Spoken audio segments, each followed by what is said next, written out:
दोस्तों, क्या आपने कभी सोचा है कि हमारे जंगल नष्ट हो रहे हैं और पृथ्वी भी नष्ट हो रही है। पेड़ पौधे हम लगाते नहीं हैं, न ही हम संसार के प्रति जो हमारा कर्तव्य है उसे पूरी ईमानदारी से निभाते हैं। तो ऐसा क्यों कर रहे हैं? हम आपसे इसी विषय पर बात करेंगे और आपको दिखाएंगे हमारा आने वाला कल। तो दोस्तों, शुरू करते हैं एक कहानी के माध्यम से। पृथ्वी नष्ट कर रहे हैं, जंगल विदा हो गए हैं, लाखों वृक्ष प्रतिदिन काटे जा रहे हैं। अभी वैज्ञानिक चेता रहे हैं, लेकिन कोई भी उन्हें सुनने को तैयार नहीं है कि यदि इस पृथ्वी के सारे वृक्ष विदा हो जाएं, मनुष्य जीवित नहीं रह सकता। हम पर्यावरण के साथ एक गहन लेन देन की स्थिति में हैं। मनुष्य श्वास में ऑक्सीजन लेता है और कार्बन डाइऑक्साइड छोड़ता है। वृक्ष कार्बन डाइऑक्साइड लेते हैं और ऑक्सीजन छोड़ते हैं। न तुम वृक्षों के बिना जी सकते हो, न वृक्ष तुम्हारे बिना। यह एक सीधा उदाहरण है, अन्यथा जीवन और भी हजार तरह से जुड़ा हुआ है। क्योंकि हजारों वृक्ष कट गए हैं, वातावरण में इतनी कार्बन डाइऑक्साइड इकट्ठी हो गई है कि इसने पूरी पृथ्वी का तापमान 4 डिग्री बढ़ा दिया है। तुम्हारे लिए यह ज्यादा महत्वपूर्ण नहीं, 4 डिग्री, लेकिन यह कम महत्वपूर्ण नहीं। इस शताब्दी के अंत तक यह तापमान इतनी बर्फ पिघलने को काफी होगा जिससे महासागरों का तल 4 फीट ऊंचा उठ जाएगा। 1 डिग्री तापमान के बढ़ने का मतलब है कि सागरों का तल 1 फुट ऊंचा उठना। इसलिए जो शहर महासागरों के किनारों पर हैं और सारे बड़े बड़े शहर उन किनारों पर हैं, वे पानी से भर जाएंगे यदि तापमान बढ़ता रहा, जिसकी पूरी संभावना है, क्योंकि अभी तो कोई नहीं सुन रहा है। बिना किसी समझ के वृक्ष काटे जा रहे हैं, व्यर्थ की चीजों के लिए, घटिया अखबारों के लिए। तुम्हें अखबार चाहिए और तुम जीवन को नष्ट कर रहे हो। इस बात की संभावना है कि यदि हिमालय की सारी बर्फ पिघलना शुरू हो जाए, जैसा अतीत में नहीं हुआ है, तो महासागरों का तल 20 फुट ऊंचा उठ जाएगा और लगभग पूरी पृथ्वी को डुबा देगा। तुम्हारे सारे शहर नष्ट हो जाएंगे। मुंबई, कलकत्ता, न्यूयॉर्क, लंदन और सैन फ्रांसिस्को, शायद कुछ आदिम लोग जो पहाड़ पर रहते हैं। सभी समस्याएं सरल हैं। एक तरह से यह संकट स्थिति अच्छी है, क्योंकि वह लोगों को चुनाव करने के लिए बाध्य करेगी। तुम मरना चाहते हो या तुम एक नया जीवन जीना चाहते हो। क्षतिपूर्ति हो सकती है, तो फिर अतीत के प्रति मर जाओ। तुम्हें अतीत विरासत की भांति जो भी मिला है उसे त्याग दो और नई शुरुआत करो। मानो तुम इस धरती पर पहली बार अवतरित हुए हो। प्रकृति के साथ दुश्मन की तरह नहीं, दोस्त की तरह काम करना शुरू करो और पर्यावरण फिर से एक सत्य एकता की भांति काम करने लगेगा। इस धरती को और हरा भरा बनाना कठिन नहीं है। यदि बहुत सारे वृक्षों को काटा गया है, तो और बहुत से वृक्ष लगाए भी जा सकते हैं और वैज्ञानिक सहयोग से भी बड़ी तेजी से बढ़ सकते हैं और उन पर ज्यादा घने पत्ते आ सकते हैं। नदियों में भिन्न भिन्न प्रकार के अवरोध खड़े किए जा सकते हैं, जिससे कि देशों का बाढ़ से नुकसान न हो। वही पानी कई गुना अधिक बिजली पैदा कर सकता है और हजारों गांवों की अंधियारी रातें रोशन कर सकता है। सर्द शीतकाल में ऊष्मा दे सकता है। बात सरल है, सभी समस्याएं सरल हैं, लेकिन इन समस्याओं के मौलिक आधार गड़बड़ हैं।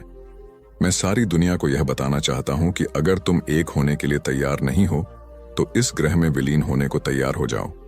वैज्ञानिकों ने हिसाब लगाया है कि करीब 50,000 ऐसे ग्रह हैं जहां जीवन का अस्तित्व है।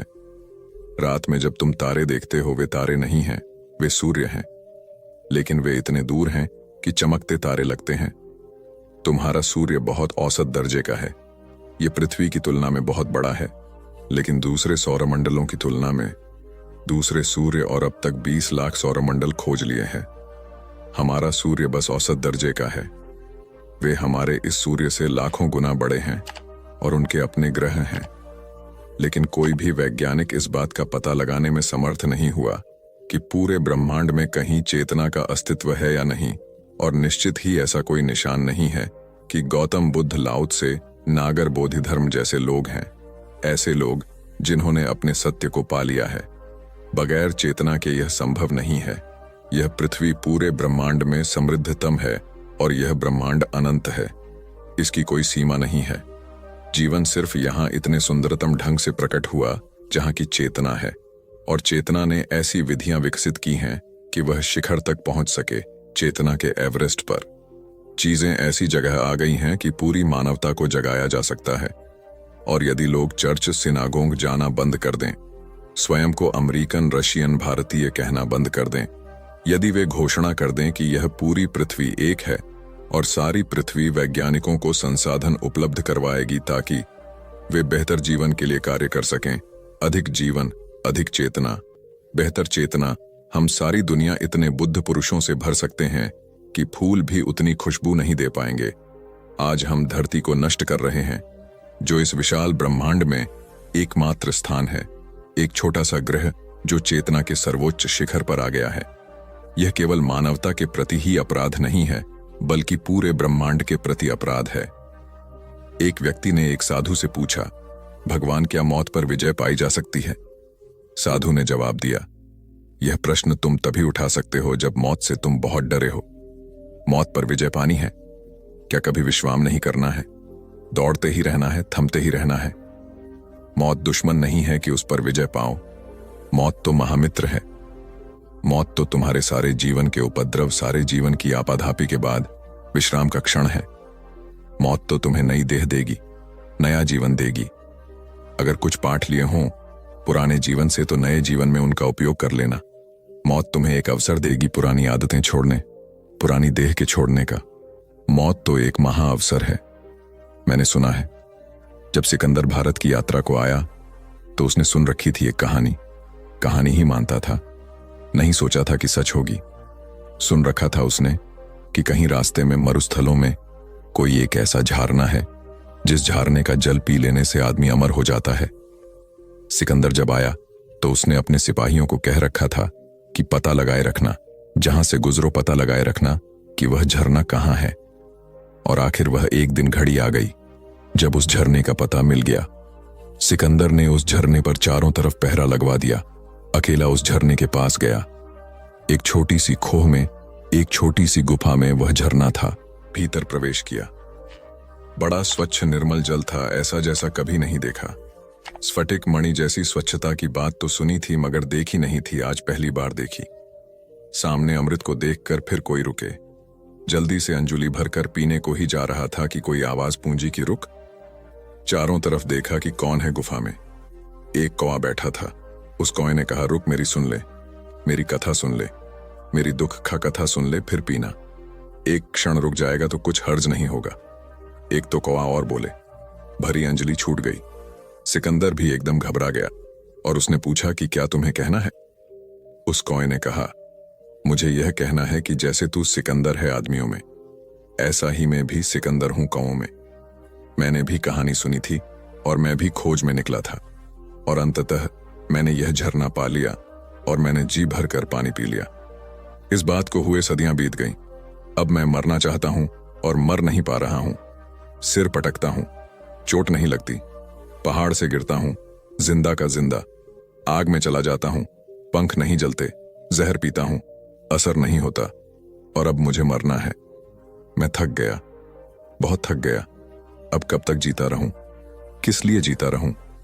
अब यह जिंदगी बहुत बोझ मालूम होती है। अगर तुम्हें कुछ पता हो ऐसी किसी जगह का जहां अमृत को काटने वाली दवा, कोई एंटीडोट, तो मुझे बता दो। और मेरी कथा सुनने के बाद भी अगर तुम्हें पीना हो तो पियो, लेकिन सोच लेना फिर मर न सकोगे। और कहते हैं सिकंदर ने 2 क्षण सोचा और फिर भागा। वहां से भागा इसलिए कि कहीं प्रलोभन में पी ही न ले। ऐसा भागा कि उसने लौटकर पीछे नहीं देखा। कभी कोई उससे बात भी छेड़ता था उस झरने की तो वह बात नहीं करता था। वह कहता था कि उसकी बात ही मत करो, उस झरने की मैं बात ही नहीं सुनना चाहता। साधु ने कहा, तुम पूछते हो क्या मौत पर विजय नहीं पाई जा सकती? क्या करोगे मौत पर विजय पाकर? मौत जीवन की विपरीत अवस्था नहीं है, जीवन को नित्य नया करने की व्यवस्था है। मौत से गुजरकर जीवन नित्य नूतन होता है। मौत जीवन का अंत नहीं है, जीवन तो शाश्वत है। जीवन को जानो तो तुम्हें जीवन की शाश्वतता पता चल जाए। जीवन तो अमृत है ही, अब किसी और अमृत की जरूरत नहीं है। और मौत को जीतकर क्या करोगे? असली सवाल यह नहीं है मौत को विजय किया जाए। असली सवाल यह है कि जीवन कैसे जिया जाए। क्या फिजूल की बात पूछते हो? अभी जिंदा हो इस जिंदगी का उपयोग हो सके, कैसा सदुपयोग हो सके, ऐसी कुछ बात पूछो। ऐसी कुछ बात पूछो कि कैसे जिएं इस जीवन को समग्रता से कि फिर दोबारा देह में ना आना पड़े। ऐसी कुछ बात पूछो कि कैसे जिएं परिपूर्णता से कि इस पृथ्वी की परीक्षाओं में फिर ना आना पड़े। यही तो जानने वालों ने पूछा है और जानने वालों ने समझाया और जताया है। उपनिषद पूछते हैं, बुद्ध यही पूछते हैं, बुद्ध यही समझाते हैं, उपनिषद वही समझाते हैं। कुरान और बाइबल आखिर क्या समझा रहे हैं? एक ही बात समझा रहे हैं कि देह में होना एक विराट आत्मा को एक बहुत संकीर्ण से स्थान में बंद करना है। यह कारागृह है। तुम चाहते हो कारागृह शाश्वत हो जाए, इन सींकचों के बाहर कभी ना निकल सकी। उड़ान नहीं है मानसरोवर की तरफ, हंसा उड़ चला हुआ देश। उस दूसरे देश की तलाश नहीं करनी है, इसी किनारे रहना है सदा सदा। और पाया क्या है इस किनारे? खोया है सिर्फ। नहीं, मृत्यु को शत्रु मत मानो। मृत्यु के दो उपयोग हैं। जो आदमी अंधों की तरह जिया, ध्यान विहीन जिया, उसके लिए भी मित्र है, क्योंकि वह उसे नई देह देगी, फिर नया बप्पन देगी, फिर नई ताजगी देगी, फिर नई बुद्धि देगी, ताकि फिर अनुभव कर सके। एक बार चूक गया, अगली बार ना चूके, इस आशा में परमात्मा दूसरा अवसर देगा। और जिस व्यक्ति ने जीवन को समग्रता से जिया, ध्यानपूर्वक जिया, जीवन को समाधि में रूपांतरित कर लिया, उसके लिए दूसरी देह नहीं मिलेगी। उसके लिए तो परमात्मा में निमग्न होने का अवसर मिलेगा। वह तो उसके विराट आकाश में लीन हो जाएगा, जैसे गंगा सागर में गिरकर लीन हो जाती है। उस लीनता का आनंद लेगा। वह आनंद शाश्वत है, सच्चिदानंद। वहां सत्य है, वहां चैतन्य है, वहां आनंद है। देह नहीं होगी, सिर्फ बोध मात्र होगा, चिन्ह मात्र होगा। और अगर तुम्हें यहीं वापस आना है तो घबराते क्यों हो? मौत यदि रुकती नहीं तो जन्म भी रुकता कहां है? एक क्षण यदि और है तो दूसरा क्षण और कुछ है। रूप पल पल पर बदलकर और कुछ है, और कुछ है। यह अखंड विधान जग में रच भी झुकता कहां है? मौत यदि रुकती नहीं, यदि तुम्हारे वक्ष में है, सांस बाहों में भरा बल, काल सरिता की लहर पर आंख दो, गति चित्र निर्मल। सिंधु समझो बिंदु पर, यह बिंदु में चुकता कहां है? मौत यदि रुकती नहीं, दुख केवल दुख ही। यदि सत्य है तो और क्या है? अश्रु सिंचित हास पुलकित जिंदगी, फिर और क्या है? जिंदगी का मोल केवल मौत से चुकता कहां है? साधु ने फिर कहा, ऐसे क्या घबराए? न मौत रुकती न जन्म रुकता। मौत और जन्म एक ही सिक्के के दो पहलू हैं। इधर मरे उधर जन्मे। जन्म हो गया तो मौत होगी, मौत हो गई तो जन्म होगा। सिर्फ उन लोगों को छोड़कर जो जाग कर मरेंगे। जो जाग कर मरेंगे, वरना तो जन्मते न मरते, वे उस शाश्वत को पा लेते हैं जिसका कोई जन्म नहीं, मृत्यु नहीं। उस शाश्वत का नाम ही परमात्मा है। साधु ने कहा, पाओ परमात्मा को। मौत पर विजय पाकर क्या करोगे? क्या हाथ लगेगा? 70 साल की जिंदगी हो कि 700 साल की, 700 साल हो कि 7000 साल की, क्या होगा? तुम वही दोहराए जाओगे ना। इतना दोहराने से भी तुम्हें समझ नहीं आती। इन्हीं गड्ढों में फिर गिरोगे। यही भूलें फिर करोगे। नहीं, मौत पर विजय नहीं पानी है, जीवन पर विजय पानी है। और जीवन पर विजय किसे मिलती है? उसको मिलती है जो जीवन को जोन लेता है। हम अपने से ही अपरिचित जी रहे हैं, यह भी पता नहीं कि मैं कौन हूं, और मौत को जीतना चाहते हैं। डुबकी मारो इसमें कि मैं कौन हूं। पूछो एक प्रश्न की संत में कौन हूं, और इतना उत्तर खोज लो। और उत्तर, ख्याल रखना उधार ना हो। मेरा उत्तर तुम्हारे काम का नहीं, ना बुद्ध का, ना महावीर का, ना कृष्ण का, ना क्राइस्ट का। किसी का उत्तर तुम्हारे काम का नहीं। तुम्हें अपना उत्तर खोजना होगा। अपना सत्य ही मुक्त करता है। दूसरों के सत्य सिद्धांत बन जाते हैं, संप्रदाय बन जाते हैं। दूसरों के सत्य तो बंधन बन जाते हैं। जो शुभ को करने में देर करता है वह चूक जाता है, और जो अशुभ को करने में जल्दी करता है वह भी चूक जाता है। शुभ को करने में जो देर करता है वह चूक जाता है, और अशुभ को करने में जो जल्दी करता है वह चूक जाता है। जीवन का सूत्र यही है कि अशुभ को करते समय रुक जाओ और देर करो, और शुभ को करते समय देर मत करना और रुक मत जाना। अगर कोई शुभ विचार ख्याल में आ जाए तो उसे तत्क्षण शुरू कर देना उपयोगी है, क्योंकि कल का कोई भरोसा नहीं है, आने वाले क्षण का कोई भरोसा नहीं है। हम होंगे या नहीं होंगे नहीं कहा जा सकता। इसके पहले कि मृत्यु हमें पकड़ ले, हमें निर्णायक रूप से यह सिद्ध कर देना है कि हम इस योग्य नहीं थे कि मृत्यु ही हमारा भाग्य हो। मृत्यु से ऊपर का कुछ पाने की क्षमता हमने विकसित की थी। यह मृत्यु के आने तक तय कर लेना है, और वह मृत्यु कभी भी आ सकती है। वह किसी भी क्षण आ सकती है। अभी बोल रहा हूं और इसी क्षण आ सकती है, तो मुझे इसके लिए सदा तैयार होने की जरूरत है। प्रतिक्षण मुझे तैयार होने की जरूरत है। अगर कोई बात ठीक प्रतीत हुई तो उसे आज से शुरू कर देना जरूरी है। संतोष कब होगा? दोस्तों, हमारे जीवन जीने में अगर संतोष ही नहीं है तो क्या फायदा? अगली कहानी संतोष के ऊपर ही है कि संतोष क्यों जरूरी है जीवन में। तो चलिए हम आपको एक और कहानी के माध्यम से समझाते हैं। जागो, और ध्यान केवल इतना ही होगा कि थोड़ी देर के लिए बाहर को बंद करेगा ताकि भीतर के स्वर भी सुनाई पड़ने लगे। सुना है तुमने कि कृष्ण की बांसुरी बजती है तो फिर गोपियां अपने घरों में काम नहीं कर पाती, उनके हाथ पैर डगमगा जाते हैं, गगरी छूट जाती है, मधनी भूल जाती है, भागती है मदहोश। यह कथा तो केवल प्रतीक है। इंद्रियों प्रतीक हैं गोपियों की। इंद्रियां स्त्रैण हैं, और जिस दिन भीतर की बांसुरी बजने लगती है, सुनाई पड़ने लगती है। बांसुरी तो बज ही रही है, लेकिन जिस दिन तुम थोड़ा या ध्यान उस तरफ लगाते हो और बांसुरी सुनाई पड़ती है, बस इंद्रियां फिर भूल जाती हैं अपनी मथनी, अपना दूध, अपनी गगरी, अपना काम, मदमस्त होकर भागने लगती है। वह अंतिम दशा है जहां भीतर के कृष्ण की बांसुरी बज रही है और सारी इंद्रियां उनके आसपास नाचने लगी, परिधि नाचने लगी केंद्र के पास। इसको हमने रास कहा है। जो कृष्ण नाच रहे हैं और गोपियां चारों तरफ नाच रही हैं। तुम्हारी हालत उल्टी है। गोपियां भाग रही हैं, तुम उनके पीछे भाग रहे हो। और ध्यान रखें, कोई गोपी उससे राजी नहीं होती जो उसके पीछे भागता है। तुम भागे गोपी के पीछे कि गोपी गई किसी और के पीछे कि तुम बेकार हुए। वह तुम्हारा भागना ही बता देता है कि तुम अपने भी मालिक नहीं, दूसरे के मालिक होने का हक कहां से पाओगे। इंद्रियों के पीछे भागता हुआ आदमी, इंद्रियों भी समझ जाती हैं कि कैसे बेकार हो तुम। कुछ भी तुम्हारे पास नहीं, तुम क्षुद्र के लिए भाग रहे हो। सचेत हो, ध्यान तुम्हें सचेत करेगा। ध्यान तुम्हारी यात्रा का आयाम बदलेगा और एक बार तुम्हें भीतर का स्वर सुनाई पड़ने लगे। क्रांति घटित हो गई। इंद्रियां अपनी जगह होंगी और स्वस्थ होंगी। उनका नाच भी चलता रहेगा, क्योंकि उनके नाच से कुछ बाधा नहीं है, लेकिन वे परिधि पर होगी, अपने स्थान पर होगी, तुम्हारे साथ चलेंगी, तुम्हारी छाया होंगी। और जिसने भीतर के इस राम को पा लिया, इस भीतर के केंद्र को पा लिया, उसे पाने को फिर कुछ शेष नहीं रह जाता। तभी संतोष फलित होता है, उसके पहले संतोष नहीं होगा। एक मित्र ने पूछा है कि मैंने कल कहा कि अतीत में ऐसे शिक्षक हुए हैं जिन्होंने जीवन को असार बताया।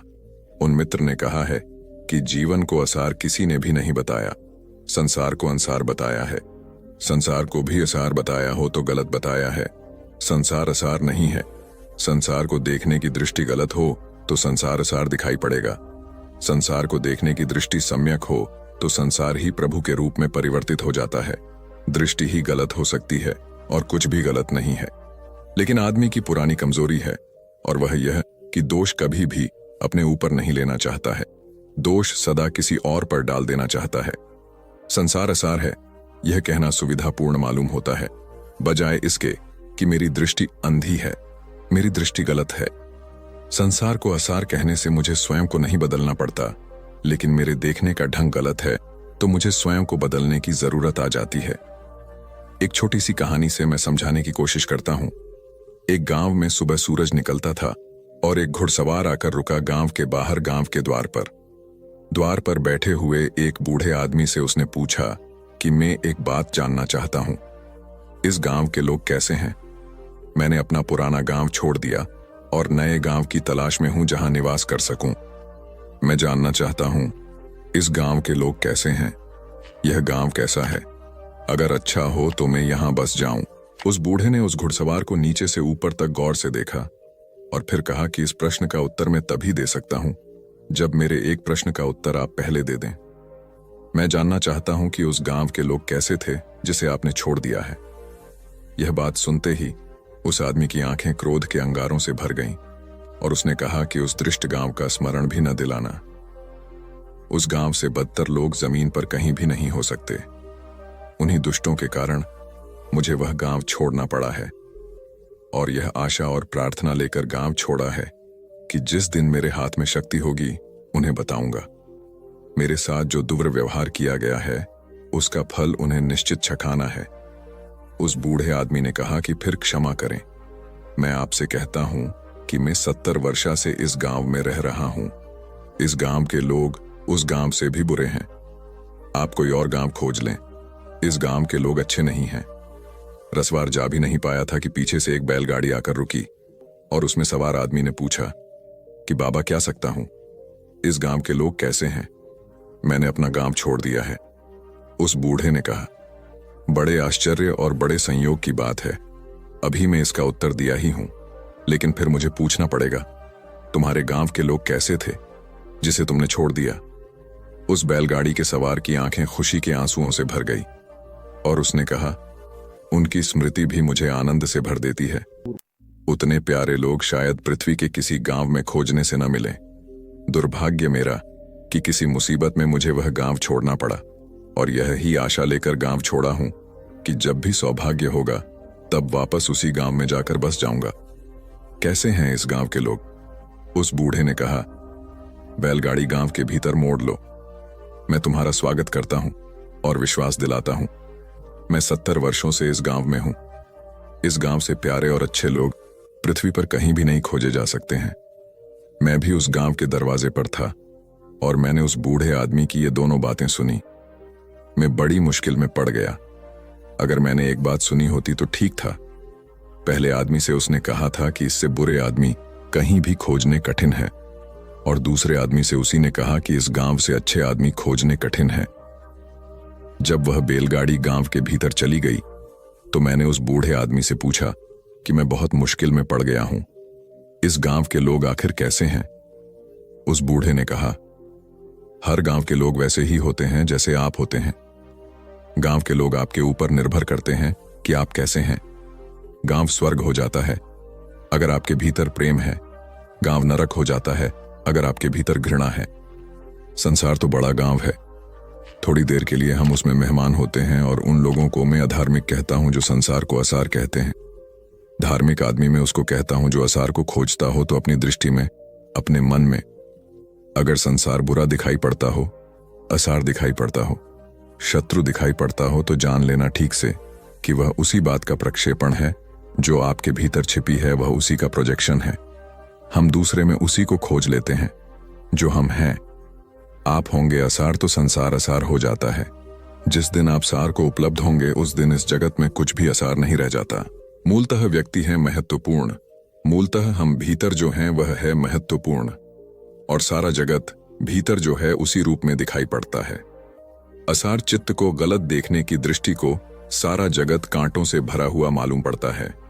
ठीक दृष्टि को, सम्यक दृष्टि को सारा जगत फूल से भरा दिखाई पड़ता है। न जगत फूल है न जगत कांटा है, आप क्या हैं जगत वही हो जाता है। इसलिए मैं न तो जीवन को असार कहने के पक्ष में हूं न संसार को। सारी जिम्मेवारी मेरे ऊपर है, मैं कैसे देखता हूं इस सब पर निर्भर है। और इस बात पर इसीलिए जोर देना चाहता हूं कि संसार को आप नहीं बदल सकते हैं, लेकिन अपने को बदल सकते हैं। संसार में आप भाग भी नहीं सकते हैं। जो संसार से भागने के ख्याल में होते हैं वे गलती में होंगे। जितना गृहस्थ संसार में रहता है उतना ही सन्यासी भी संसार में रहता है। कोई संसार के बाहर जा नहीं सकता, जीते जी संसार के बाहर जाने के उपाय नहीं। गृहस्थ एक ढंग से रहता है संसार में, सन्यासी दूसरे ढंग से रहता है संसार में। लेकिन संसार के बाहर कोई नहीं जा सकता है। रहने का ढंग बदल सकता है, देखने की दृष्टि बदल सकती है, लेकिन संसार से भाग कर जाइएगा कहां? जहां भी आप पहुंचेंगे वहीं जो है वह संसार है। घर में भी संसार उतना ही है जितना आश्रम में है, और सफेद वस्त्रों में भी संसार उतना ही है जितना गैरिक वस्त्रों में है। गेरुआ वस्त्र पहन लेने से संसार कुछ कम नहीं हो जाता। संसार तो वह परिस्थिति है जिसके भीतर हम जीते हैं। श्वास श्वास संसार है, उठना बैठना संसार है, आंख खोलना बंद करना संसार है, जीवन संसार है। भाग कर जाइएगा कहां? भागने का कोई उपाय नहीं है। लेकिन जो लोग इस में पड़ जाते हैं कि संसार से भागना है, ये अपने को बदलने का ख्याल ही भूल जाते हैं और संसार से भागते रहते हैं और पाते हैं कि वे वहीं के वहीं हैं, कोई अंतर नहीं पड़ा। एक सन्यासी हिमालय पर 30 वर्ष तक रहा। बहुत क्रोधी व्यक्ति था, बहुत अहंकारी व्यक्ति था। अहंकार और क्रोध से पीड़ित होकर ही वह हिमालय चला गया। सोचा उसने छोड़ दें संसार को तो क्रोध भी छूट जाएगा, अहंकार भी छूट जाएगा। संसार बुरा है। हिमालय पर चला गया। वहां कोई समाज न था, वहां कोई मनुष्य न थे। धीरे धीरे उसे लगा कि अब क्रोध नष्ट हो गया, अहंकार नष्ट हो गया। असल में मनुष्य न हो तो हमारे भीतर जो है उसके प्रकट होने के द्वार बंद हो जाते हैं। वह जो भीतर है नष्ट नहीं होगा। एक कुएं में पानी भरा होता है, पानी को बाहर निकालने के लिए बाल्टी और रस्सी चाहिए। अगर बाल्टी और रस्सी ना हो तो इसका यह मतलब नहीं कि कुएं का पानी खत्म हो गया। एक एक आदमी के भीतर क्या भरा हुआ है उसे निकालने के लिए दूसरे मनुष्यों की मौजूदगी चाहिए। अगर आपके भीतर क्रोध है तो दूसरे आदमी की मौजूदगी आपके क्रोध को बाहर निकाल लेती है। दूसरे आदमी की मौजूदगी रस्सी और बाल्टी का काम करती है। लेकिन अगर दूसरा आदमी मौजूद नहीं है तो आपके कुएं में जो भी भरा है, क्रोध, अहंकार या जो भी, वह निकलता नहीं, वह भीतर ही पड़ा रह जाता है। उसे यह भ्रम पैदा होता है कि मेरा क्रोध समाप्त हो गया।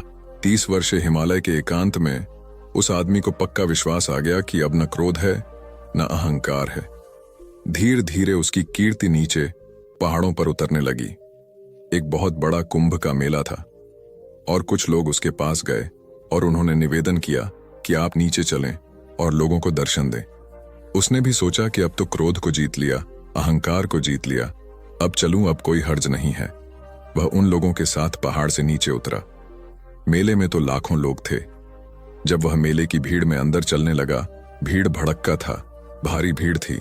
पागल की तरह लोग भागे चले जा रहे थे और उसे कोई पहचानता नहीं था। एक आदमी का जूता उसके पैर पर पड़ गया और एक सेकंड में बीच के 30 साल मिट गए भौर। वह वही आदमी हो गया जो 30 साल पहले था। उसने कहा, अंधे दिखाई नहीं पड़ता। क्रोध वापस खड़ा हो गया। वह तो हैरान रह गया। उसे तो ख्याल था क्रोध मिट गया है। वह वहीं से वापस लौट पड़ा और उसे ले गए थे। उनसे उसने कहा कि अब मैं हिमालय नहीं जा रहा है, अब मैं वापस संसार जा रहा हूं, क्योंकि हिमालय की शांति भी 30 वर्षों में जिस सत्य का मुझे दर्शन नहीं करा पाई, वह एक आदमी के जरा से संपर्क से मुझे दिखाई पड़ गया। मैं तो सोचता था क्रोध समाप्त हो गया, लेकिन शायद क्रोध के प्रकट होने की परिस्थितियां भर मौजूद नहीं थीं। क्रोध समाप्त नहीं हुआ था। अब मैं वापस जाता हूं लोगों के बीच में, और अगर लोगों के बीच रहकर ही मेरा क्रोध मिटे तो मैं समांगा कि वह मिटा। अन्यथा एकांत धोखा दे देता है। एकांत बहुत डिसेप्टिव है। अकेले में तो हर आदमी महात्मा हो जाता है। सवाल तो भीड़ के बीच में होने का है। अकेले में महात्मा होने में कौन सी कठिनाई है? अकेले में महात्मा होने के सिवाय कोई विकल्प नहीं है, कोई उपाय नहीं है, कोई अल्टरनेटिव नहीं है। महात्मा होना ही पड़ता है। दूसरे की मौजूदगी, वह जो कि अंदर है, वह जो दूसरा है, वही मुझे कसौटी पर कसता है कि मैं कहाँ हूं। उसकी मौजूदगी मुझे खोलती है और प्रकट करती है, टूटते बिखरते अंधेरों से सुनहरे भविष्य की ओर। धर्म और जीवन दो विपरीत आयाम नहीं बल्कि एक ही संयुक्त धारा हो। धर्म नाच सके, हंस सके, गीत गा सके। धर्म सृजनात्मक हो। धर्म उनकी पूजा में जिनकी कुल कला अपने को सताने पर समाप्त हो जाती है, बंधा हुआ न रह जाए। जिनको तुम संत कहते हो, उनके मनोवैज्ञानिक इलाज की जरूरत थी, तुमने उनकी पूजा की है। भविष्य तुम पर हैरान होगा। तुमने विक्षिप्त लोगों की बजाय चिकित्सा के उनकी शिक्षाओं को ग्रहण करने की कोशिश की। एक स्वस्थ धर्म, एक स्वस्थ जीवन विरोधी नहीं हो सकते। वे दोनों एक गाड़ी के दो पहियों की भांति है। उनमें से एक भी पहिया खो गया तो गाड़ी की गति रुक जाएगी, और अब तक यही हुआ। संतों के हाथ में एक पहिया था और उनके पूजकों के हाथ में एक पहिया था, तो गाड़ी चली ही नहीं, अटक कर खड़ी हो गई। मेरी चेष्टा यही है कि दोनों पहिए फिर जुड़ जाएं और जीवन की गाड़ी फिर गीत गा सके, नाच सके, आदवा दिल हो सके। यह अस्तित्व थोड़ा अपने चारों तरफ तो देखो, इतने फूलों से भरा है। यह सागर, इसकी लहरों को तो देखो। यह आकाश, इसके तारों को तो देखो। इनमें तुम्हारा एक भी साधु न मिलेगा और एक भी संत न मिलेगा। मैं तुम्हें इस विराट अस्तित्व के एक अंग की तरह जुड़ा हुआ देखना चाहता हूं। मैं तुम्हारे भीतर भी तारे उगे हुए देखना चाहता हूं, फूल खिले हुए देखना चाहता हूं, लहरें उठती हुई देखना चाहता हूं। निंदा का स्वर समाप्त हो और निंदा का युग समाप्त हो, दमन की परंपरा समाप्त हो और जीवन का उल्लास हमारा भविष्य बने। दोस्तों, हमारा अगला मुद्दा है परिवार में कलह क्यों। नारी और शांति के संबंध में कुछ सूत्र समझना उपयोगी है। एक तो सबसे पहले यह समझना जरूरी है कि नारी का अब तक कोई व्यक्तित्व नहीं रहा है और पुरुष ने उसके व्यक्तित्व को मिटाने की भरसक चेष्टा की है। नारी या तो किसी की बेटी होती है, या किसी की बहन होती है, या किसी की पत्नी होती है। नारी का अपना होना नहीं है। विवाह हो तो उसका नाम भी पुरुष बदल डालते हैं, नया नाम रख लेते हैं। विवाह हो जाने के बाद उसका कोई तादात्म्य, उसकी सीधी कोई आइडेंटिटी अपने साथ नहीं होती है। वह किसी की श्रीमती हो जाती है। उसके परिचय में भी हम कहते हैं श्रीमती खन्ना या श्रीमती गुजर या कुछ। सीधा उसका कोई व्यक्तित्व समाज के समक्ष नहीं होता। बीच में पुरुष को लेकर ही उसका कोई अर्थ बनता है। पुराने शास्त्र कहते हैं कि जब वह कुंवारी हो तो पिता उसकी रक्षा करे, जब विवाह हो तो पति उसकी रक्षा करें, अगर वह वृद्ध हो जाए तो उसके बेटे उसकी रक्षा करें। लेकिन किसी भी स्थिति में उसका अपना कोई अस्तित्व स्वीकार नहीं किया गया है।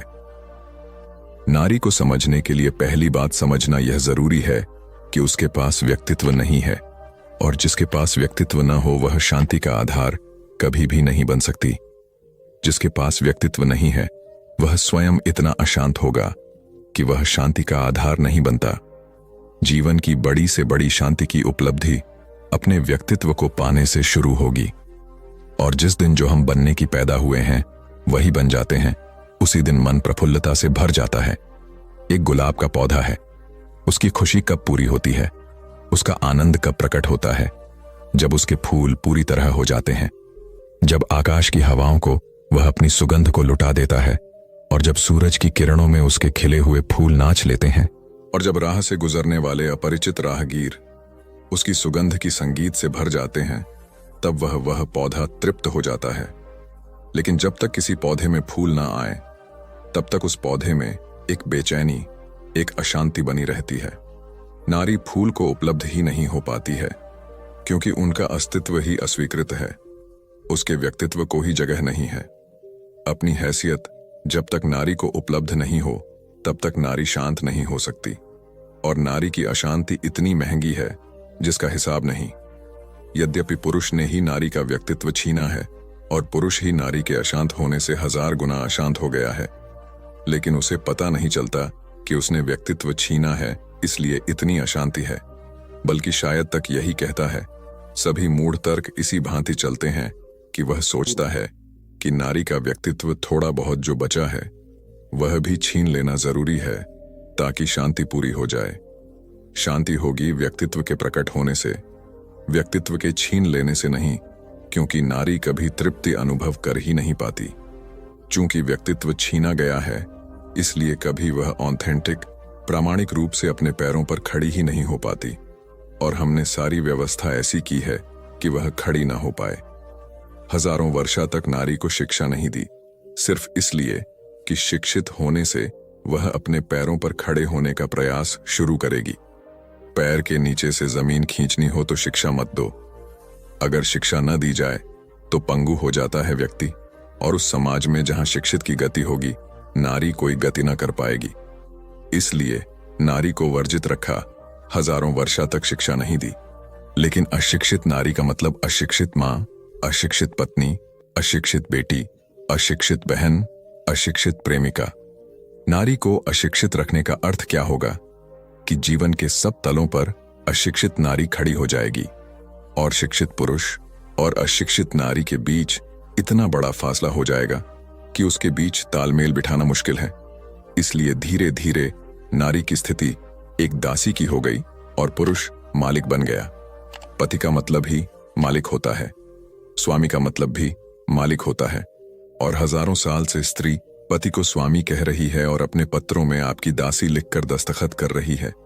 पुरुष बहुत प्रसन्न हो रहा है। पुरुष की प्रसन्नता समझी जा सकती है, लेकिन नारी की नासमझी समझनी बहुत मुश्किल है, और दासी और मालिक के बीच कभी भी अच्छे संबंध नहीं हो सकते। दो मित्रों के बीच अच्छे संबंध हो सकते हैं, शांतिपूर्ण, आनंदपूर्ण, प्रेम से भरे, लेकिन एक गुलाम के बीच हमेशा तनाव होगा, अशांति होगी, बेचैनी होगी, संघर्ष होगा। और इसलिए हजारों हजारों साल से स्त्री और पुरुष के बीच भीतरी संघर्ष है जो दिन रात चल रहा है। नारी की बगावत दिखाई नहीं पड़ती क्योंकि वह रोज चल रही है, प्रतिपल चल रही है। एक एक दाम्पत्य दुखद है, कलह से भरा हुआ है। पति पत्नी के बीच संबंध अत्यंत तने हुए हैं, खिंचे हुए हैं। लेकिन धीरे धीरे ऐसा समझ लिया गया है कि यही स्वाभाविक है। हजारों हजारों साल तक कोई बात चलने लगे तो स्वाभाविक मालूम पड़ने लगती है। इसको इतना स्वाभाविक समझ लिया है कि जो लोग शांति की खोज में जाते हैं वे पत्नी से मुक्त किए बिना नहीं जाते। ख्याल यह बन गया है कि पत्नी के साथ तो शांति संभव ही नहीं है, तो अगर पत्नी से भाग सके कोई सन्यासी हो सके तभी शांत हो सकता है। नहीं, यह सवाल पत्नी के साथ का नहीं है। स्त्री और पुरुष के बीच अब तक हमने जो व्यवस्था की है वह गलत है, वह अशांति का आधार है।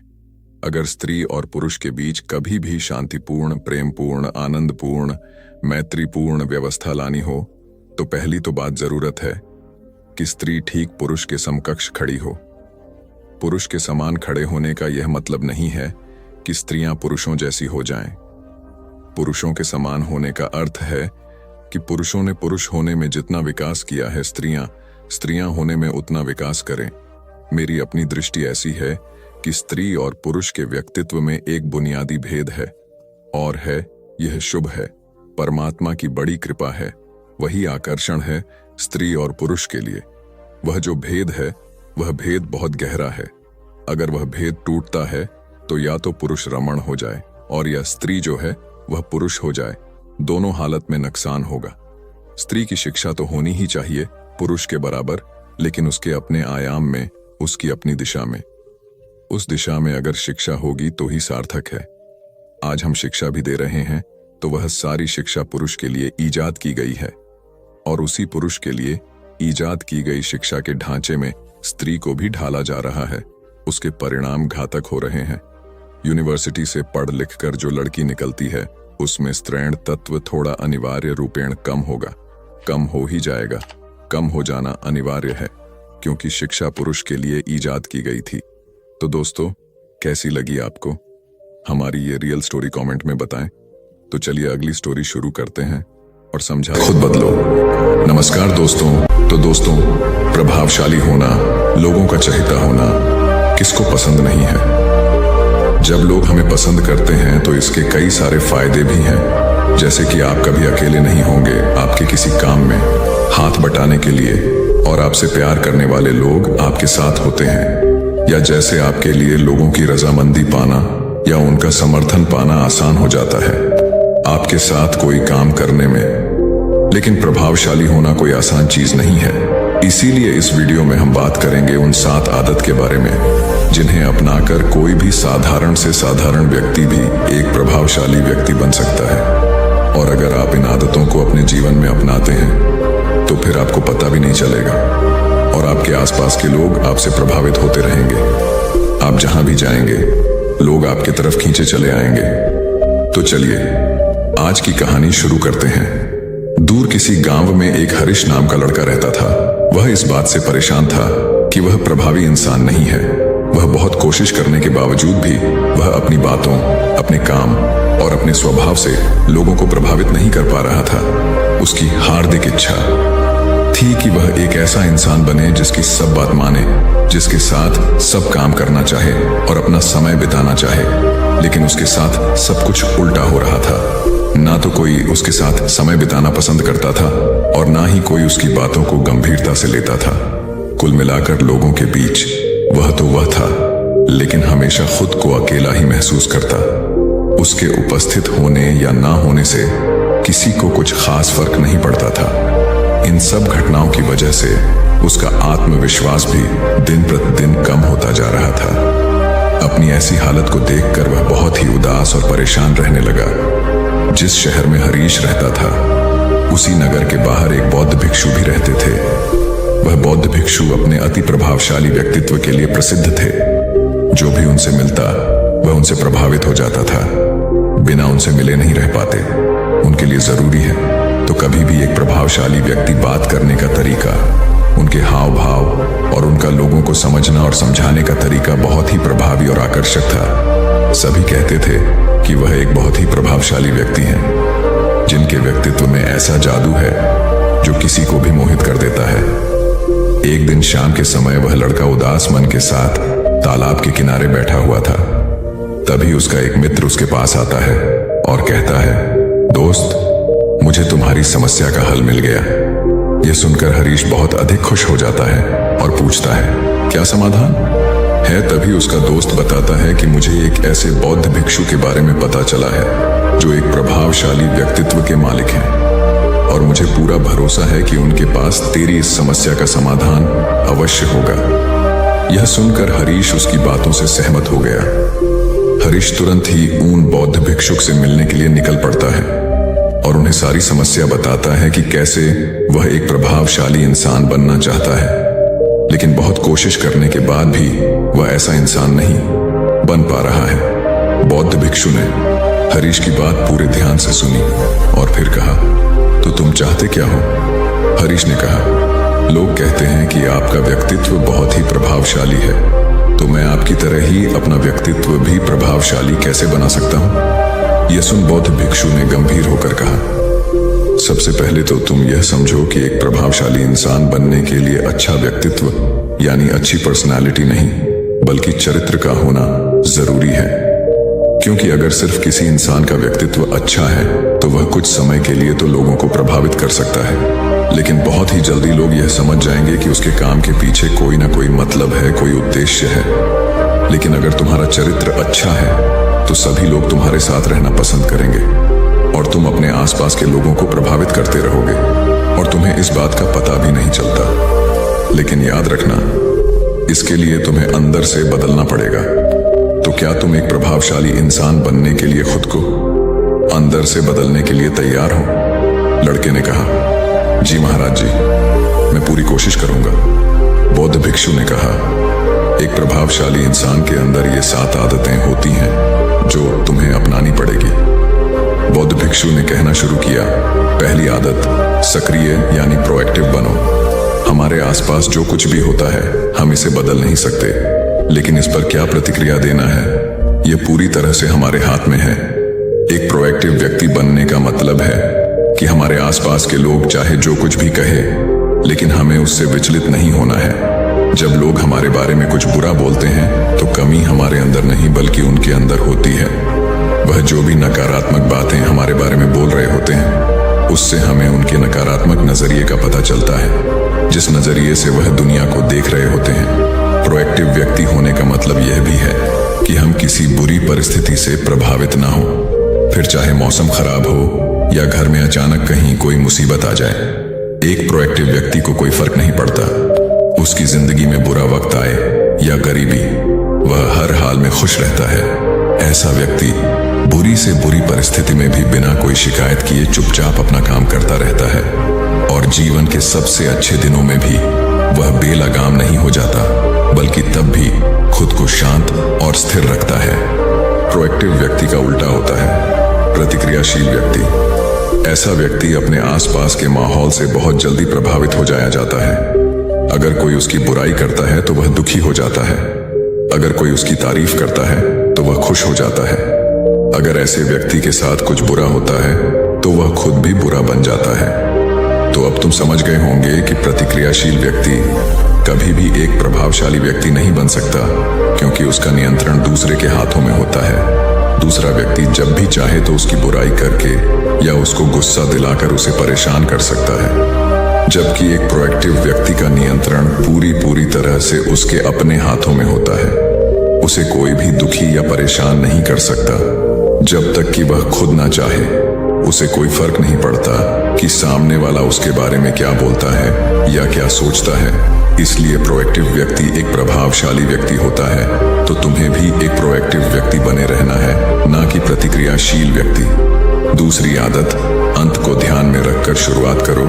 इसका मतलब है कि तुम जब भी कोई बड़ा लक्ष्य बनाओ तो तुम्हें स्पष्ट रूप से पता होना चाहिए कि तुम उस काम को क्यों कर रहे हो और उसे कैसे पूरा करना है।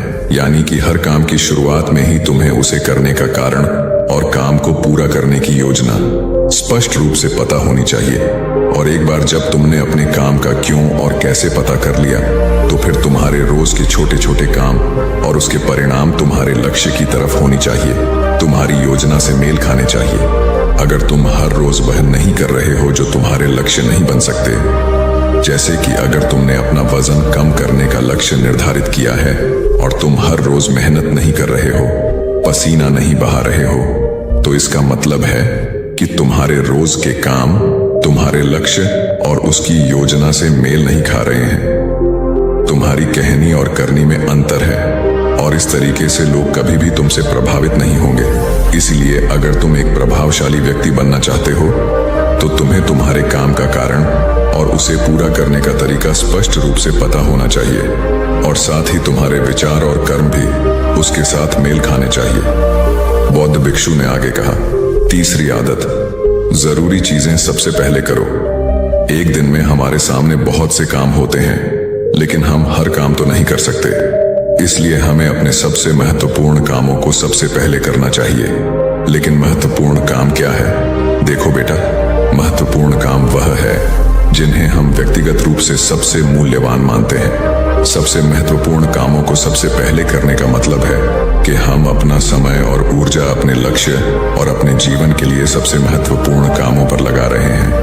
अब अगर तुम्हारे महत्वपूर्ण काम भी तुमसे पूरे नहीं हो पा रहे हैं, तो इसका कारण तुम्हारा अनुशासनहीन होना नहीं, बल्कि यह है कि अब तक तुमने सबसे महत्वपूर्ण कामों को अपने दिल और दिमाग में बिठाया ही नहीं और कभी यह सोचा ही नहीं कि यह काम तुम्हारे लिए सबसे महत्वपूर्ण क्यों है।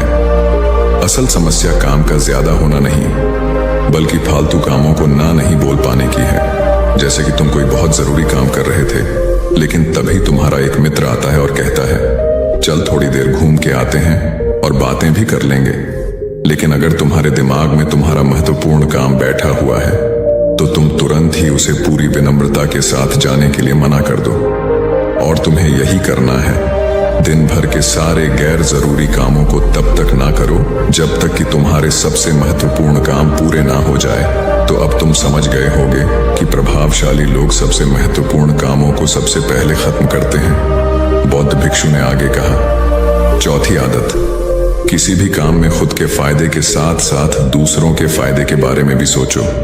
ज्यादातर लोग अपना जीवन दूसरों से तुलना और प्रतिस्पर्धा करते हुए जीते हैं। वे अपनी सफलता दूसरों की असफलता में देखते हैं। यानी अगर मैं जीता तो तुम हारे और मैं हारा तो तुम जीते।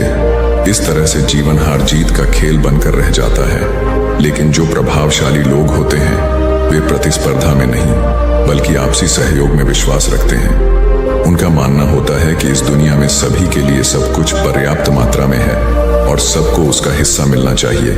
न केवल चीजों के लिए, बल्कि आपसी रिश्तों में भी यह नियम लागू करते हैं। जैसे कि जब भी उनका किसी के साथ कोई मतभेद होता है, तो वे बात को मन में रखने की बजाय उस इंसान के साथ खुलकर उस बारे में बात करते हैं और कोई बीच का ऐसा रास्ता निकालते हैं जो दोनों के लिए फायदेमंद हो, जिसमें दोनों की जीत हो, न कि सामने वाला ठगा हुआ महसूस करें। और ऐसा करके वह आपसी मनमुटाव को खत्म करते हैं, साथ ही रिश्तों को पहले से भी ज्यादा मजबूत बना लेते हैं।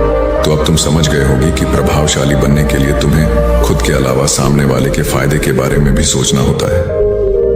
पांचवी आदत, पहले खुद दूसरों को समझने का प्रयास करो, फिर उनसे उम्मीद करो कि वह तुम्हारी बात को समझेंगे। किसी के साथ भी बातचीत करने का सबसे अच्छा तरीका यह है कि सबसे पहले हम यह समझने की कोशिश करें कि आखिर सामने वाला कहना क्या चाहता है। बल्कि मैं तो कहूंगा कि किसी भी इंसान की बात को सुनने और समझने का सबसे अच्छा तरीका है कि हम खुद को उसकी जगह पर रखकर सोचें। तब जाकर हम सही तरीके से समझ पाएंगे कि आखिरकार सामने वाला हमसे कहना क्या चाहता है। जब हम किसी की बात को ध्यान से सुनते ही नहीं, तब हम उसकी भावनाओं को समझे बिना ही उसे सलाह देने लग जाते हैं। लेकिन जब हम उसे समझने की कोशिश करते हैं, तभी हम जान पाते हैं कि असल में वह इंसान कैसा महसूस कर रहा है। और जब हम इस तरीके से किसी की बात सुनते हैं, तब जाकर हम उस इंसान को कुछ अच्छी सलाह दे पाएंगे या सच में उसकी कुछ मदद कर पाएंगे। ज्यादातर लोग बातचीत के दौरान सिर्फ यही कहते रहते हैं कि अगर तुम्हारी जगह मैं होता तो ऐसा करता, या फिर एक बार मेरी बात मानकर तो देखो। लेकिन वह कभी भी यह समझने का प्रयास नहीं करते कि सामने वाला व्यक्ति क्या कर रहा है। और इसका परिणाम यह होता है कि सामने वाला उन पर कभी भरोसा नहीं करता और फिर ना ही कभी अपनी समस्याएं उनके पास लेकर आता है। इसलिए अगर तुम सच में किसी की मदद करना चाहते हो तो सबसे पहले उन्हें समझने का प्रयास करो। ऐसा करके तुम उनका विश्वास जीत पाओगे और उन्हें इस बात का भरोसा हो जाएगा कि तुम्हारे काम के पीछे किसी भी प्रकार का कोई लाभ या उद्देश्य नहीं है। तुम तो बस उनकी मदद करना चाहते हो और फिर इस तरीके से वह भी तुम्हें समझना शुरू कर देंगे। और यही है प्रभावशाली इंसान बनने का 5वां नियम, बौद्ध भिक्षु ने आगे कहा। 6ठा नियम, प्रभावशाली लोग आपसी तालमेल और सहयोग के साथ काम करते हैं। वह लोग जो दूसरों को प्रभावित करते हैं इस बात को अच्छे से समझते हैं कि 2 दिमाग हमेशा ही एक दिमाग से बेहतर होते हैं। इसलिए वह एक दूसरे का सहयोग करके किसी भी समस्या का समाधान निकालने की कोशिश करते हैं। लेकिन इंसानी स्वभाव के कारण आपसे तालमेल बैठाना इतना आसान नहीं होता, क्योंकि सबके अनुभव और दुनिया को देखने का दृष्टिकोण अलग अलग होता है और प्रभावशाली लोग इस बात को भी समझते हैं। इसीलिए वह एक दूसरे के विचार और दृष्टिकोण को समझने और स्वीकारने का प्रयास करते हैं और आपसी मतभेद को भुलाकर साथ काम करते हैं, क्योंकि वह समझते हैं कि हर इंसान का अपना अनुभव, सोच और विशेषताएं होती हैं। जब अलग अलग खूबियों, अनुभवों और सोच वाले इंसान एक साथ मिलकर काम करते हैं तो उस काम का परिणाम एक इंसान की तुलना में कहीं ज्यादा अच्छा और नया होता है। इसलिए प्रभावशाली लोग अलग अलग सोच रखने वाले लोगों के साथ मिलजुल कर काम करना पसंद करते हैं ताकि वे नई चीजें सीख सकें और कुछ नया और सबसे अलग अनुभव पा सके। बौद्ध भिक्षु ने आगे कहा कि प्रभावशाली लोग अंतिम मदद के लिए खुद को शारीरिक, मानसिक, भावनात्मक और आध्यात्मिक रूप से तरोताजा रखने के लिए रोज कुछ न कुछ करते हैं।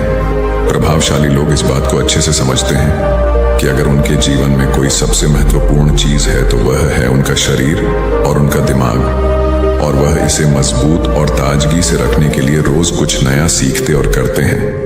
अपने शरीर को मजबूत और स्वस्थ रखने के लिए वे हर रोज कोई ना कोई शारीरिक गतिविधि करते हैं, जैसे कि कसरत या योग अभ्यास करके। अपने दिमाग को नई जानकारी से भरने के लिए वे रोज कुछ नया सीखते हैं या पढ़ते रहते हैं। इसके लिए वे किताबें पढ़ते हैं, नए लोगों से बात करते हैं या फिर नई जगहों पर घूमने जाते हैं। बहुत सारे लोग प्रभावशाली इसलिए होते हैं क्योंकि वे जीवन भर कुछ ना कुछ सीखते रहते हैं, खुद को नई जानकारी देते रहते हैं और भावनात्मक रूप से खुद को ताजगी से रखने के लिए ये लोग ध्यान या एकांत का सहारा लेते हैं। कई बार खुद के अंदर नयापन लाने के लिए ये लोग खुद को कुछ दिनों के लिए बाहरी दुनिया से काट लेते हैं। इसके अलावा यह लोग आध्यात्मिक रूप से भी सक्रिय होते हैं। इसके लिए यह लोग जो भगवान में आस्था रखते हैं उनकी पूजा पाठ और आराधना इत्यादि करते हैं। साधारण शब्दों में कहें तो प्रभावशाली लोग लगातार खुद में सुधार लाते रहते हैं और अपने शरीर, मन और आत्मा को तरोताजा रखते हैं। और अगर गौर से देखा जाए तो ये सारी आदतों में से यह 7वीं आदत सबसे ज्यादा जरूरी और प्रभावी है, क्योंकि इसके बिना बाकी की 6 आदतें उतनी प्रभावी नहीं रह जाएंगी जितनी उन्हें होनी चाहिए। और कोई भी इंसान कितना भी प्रभावशाली क्यों ना हो, लेकिन अगर वह खुद को शारीरिक, मानसिक, भावनात्मक और आध्यात्मिक रूप से तरोताजा नहीं रखता तो धीरे धीरे उसका प्रभाव कम होना शुरू हो जाएगा। तो यह थी एक प्रभावशाली इंसान बनने की 7 आदतें जिन्हें अपनाकर कोई भी इंसान प्रभावशाली बन सकता है। बौद्ध भिक्षु की यह सारी बातें सुनने के बाद अब उस लड़के को भी यह भरोसा हो गया था कि इन 7 आदतों को अपनाने के बाद वह भी एक प्रभावशाली इंसान बन सकता है। इसके लिए उसने उन बौद्ध भिक्षु को धन्यवाद किया और खुशी खुशी अपने मित्र के साथ वहां से चला गया। तो दोस्तों, उम्मीद है इस वीडियो से आपको काफी कुछ सीखने को मिला होगा, और अगर कुछ सीखने को मिला हो तो हमारे इस वीडियो को लाइक, शेयर और साथ ही कमेंट में नमो बुद्धाय जरूर लिखिएगा। धन्यवाद। दोस्तों, एक बार एक गुरु और एक शिष्य एक सुनसान जंगल से गुजर रहे थे। तभी शिष्य अपने गुरु से एक सवाल करता है कि गुरुजी, ऐसा क्यों होता है कि कुछ लोगों के पास कुछ भी नहीं होता लेकिन फिर भी वह सुखी रहते हैं और आनंद में रहते हैं, और कुछ लोगों के पास सब कुछ होते हुए भी उदासी उनके चेहरे पर साफ दिखाई देती है। गुरु ने एक मुरझाए हुए फूल की तरफ इशारा करते हुए अपने शिष्य से कहा कि यह सोचने और समझने की बात है। अगर यह फूल ये सोचेगा कि मैं कल मुरझा गया था या फिर ये सोचेगा कि मैं भविष्य में फिर से मुरझा जाऊंगा, तो ये कभी भी खुलकर पूरी तरीके से खिल नहीं पाएगा। अपने सुंदर स्वरूप में ये कभी भी वापस नहीं आ पाएगा और अपनी खुशबू इस प्रकृति में कभी भी बिखेर नहीं पाएगा। इसी प्रकार इंसान अपने अतीत की यादों में खोया रहता है या फिर अपने भविष्य की करता रहता है। भविष्य के दुखों के बारे में सोचता रहता है या भूत में जो उसके साथ बुरी घटनाएं घटित हुई हैं, वह उन्हीं के बारे में सोच सोच करके वह अपने भविष्य के लिए चिंतित होता रहता है। तो ऐसा मनुष्य जीवन में कभी भी सुख अनुभव नहीं कर सकता। ये समझने की बात होती है कि जीवन हमेशा वर्तमान में होता है। अतीत और भविष्य की कल्पनाएं हमेशा मनुष्य को मृत्यु की तरफ ले जाती हैं। इसलिए यह जरूरी हो जाता है कि जिस प्रकार हम अपने शरीर की देखभाल करते हैं, उसे बीमारियों से दूर रखने के लिए उसके अंदर से गंदगी भी साफ करते रहते हैं। ठीक उसी प्रकार समय समय पर हमें अपने मन और मस्तिष्क की भी गंदगी को साफ करते रहना चाहिए, उसकी धुलाई करते रहना चाहिए। इससे आपकी बुद्धि की क्षमता तो तेज होगी ही होगी, साथ ही साथ आप हमेशा आनंद में रहने का रहस्य भी जान पाएंगे। शिष्य ने सवाल किया कि गुरुदेव, इससे पहले कि हम मन और मस्तिष्क पर चर्चा शुरू करें, इससे पहले मैं यह जानना चाहता हूं कि जिन लोगों के पास सब कुछ होता है वह दुखी क्यों रहते हैं, और जिन लोगों के पास कुछ भी नहीं होता है वे अक्सर आनंद में क्यों होते हैं? यह रहस्य क्या है? इसके पीछे का कारण क्या हो सकता है? गुरु ने उत्तर दिया कि कुछ लोग जीवन में जब सब कुछ हासिल कर लेते हैं और सब कुछ हासिल कर लेने के बाद उन्हें सब चीजों की व्यर्थता का पता चल जाता है। ऐसे लोगों को अक्सर यह एहसास जकड़ लेता है कि मैंने जीवन में कुछ भी पाया, जो कुछ भी किया उससे भले ही मैंने सुख सुविधाएं हासिल कर ली हो, लेकिन मन की शांति अभी भी बहुत दूर है और अधूरी भी है, उस तक मैं पहुंच नहीं पाता। सब कुछ पाकर भी मैं अपने मन को जान नहीं पाया। और जब इंसान को ऐसा लगता है तो उसे महसूस होता है कि जो कुछ भी उसने कमाया है वह कौड़ियों का भाव था। उसने अपना जीवन बेकार की चीजों में यूं ही व्यर्थ कर दिया। और वहीं पर जिस इंसान के पास जीवन में कुछ भी नहीं होता है, उसके पास एक उम्मीद होती है, सब कुछ पाने की लालसा रखता है, और वही लालसा, वही इच्छा उसको जीवन में खुश रखती है, आगे बढ़ाती है और ऊर्जा से वह हमेशा भरा रहता है। गुरु ने अपने हाथ से एक सूखे पेड़ की तरफ इशारा करते हुए कहा कि शिष्य, कभी तो यह पेड़ भी हरा भरा रहा होगा, फलों से लदा हुआ रहा होगा, अनेक प्रकार के पक्षी और जानवर इस पर आराम करते होंगे, इसके फलों को खाते होंगे। इस समय इस पेड़ को भी यह पता नहीं होगा कि एक दिन यह सूख जाएगा और उसकी हालत इतनी बदतर हो जाएगी कि यह किसी को छांव तक नहीं दे पाए, उसके ऊपर पत्ते तक नहीं रह जाएंगे। उसी प्रकार मनुष्य अपने जीवन की दौड़ में यह भूल जाता है कि जिस दौड़ में वह सबसे आगे निकलने की कोशिश कर रहा है, उसका अंतिम चरण तो मृत्यु ही है।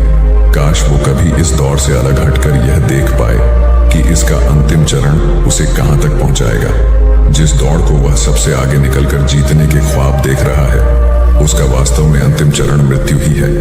काश वह कभी जीवन में भी हो जाता है कि उन घटनाओं को हम किसी भी तरह अपने मन की दौड़ में ठहरा कर यह देख पाए कि उसका चरण क्या है और उसका परिणाम क्या होने वाला है। वो तो बहुत कुछ इकट्ठा करने में लगा हुआ है, एक दिन वह सब यहीं का यही रह जाएगा।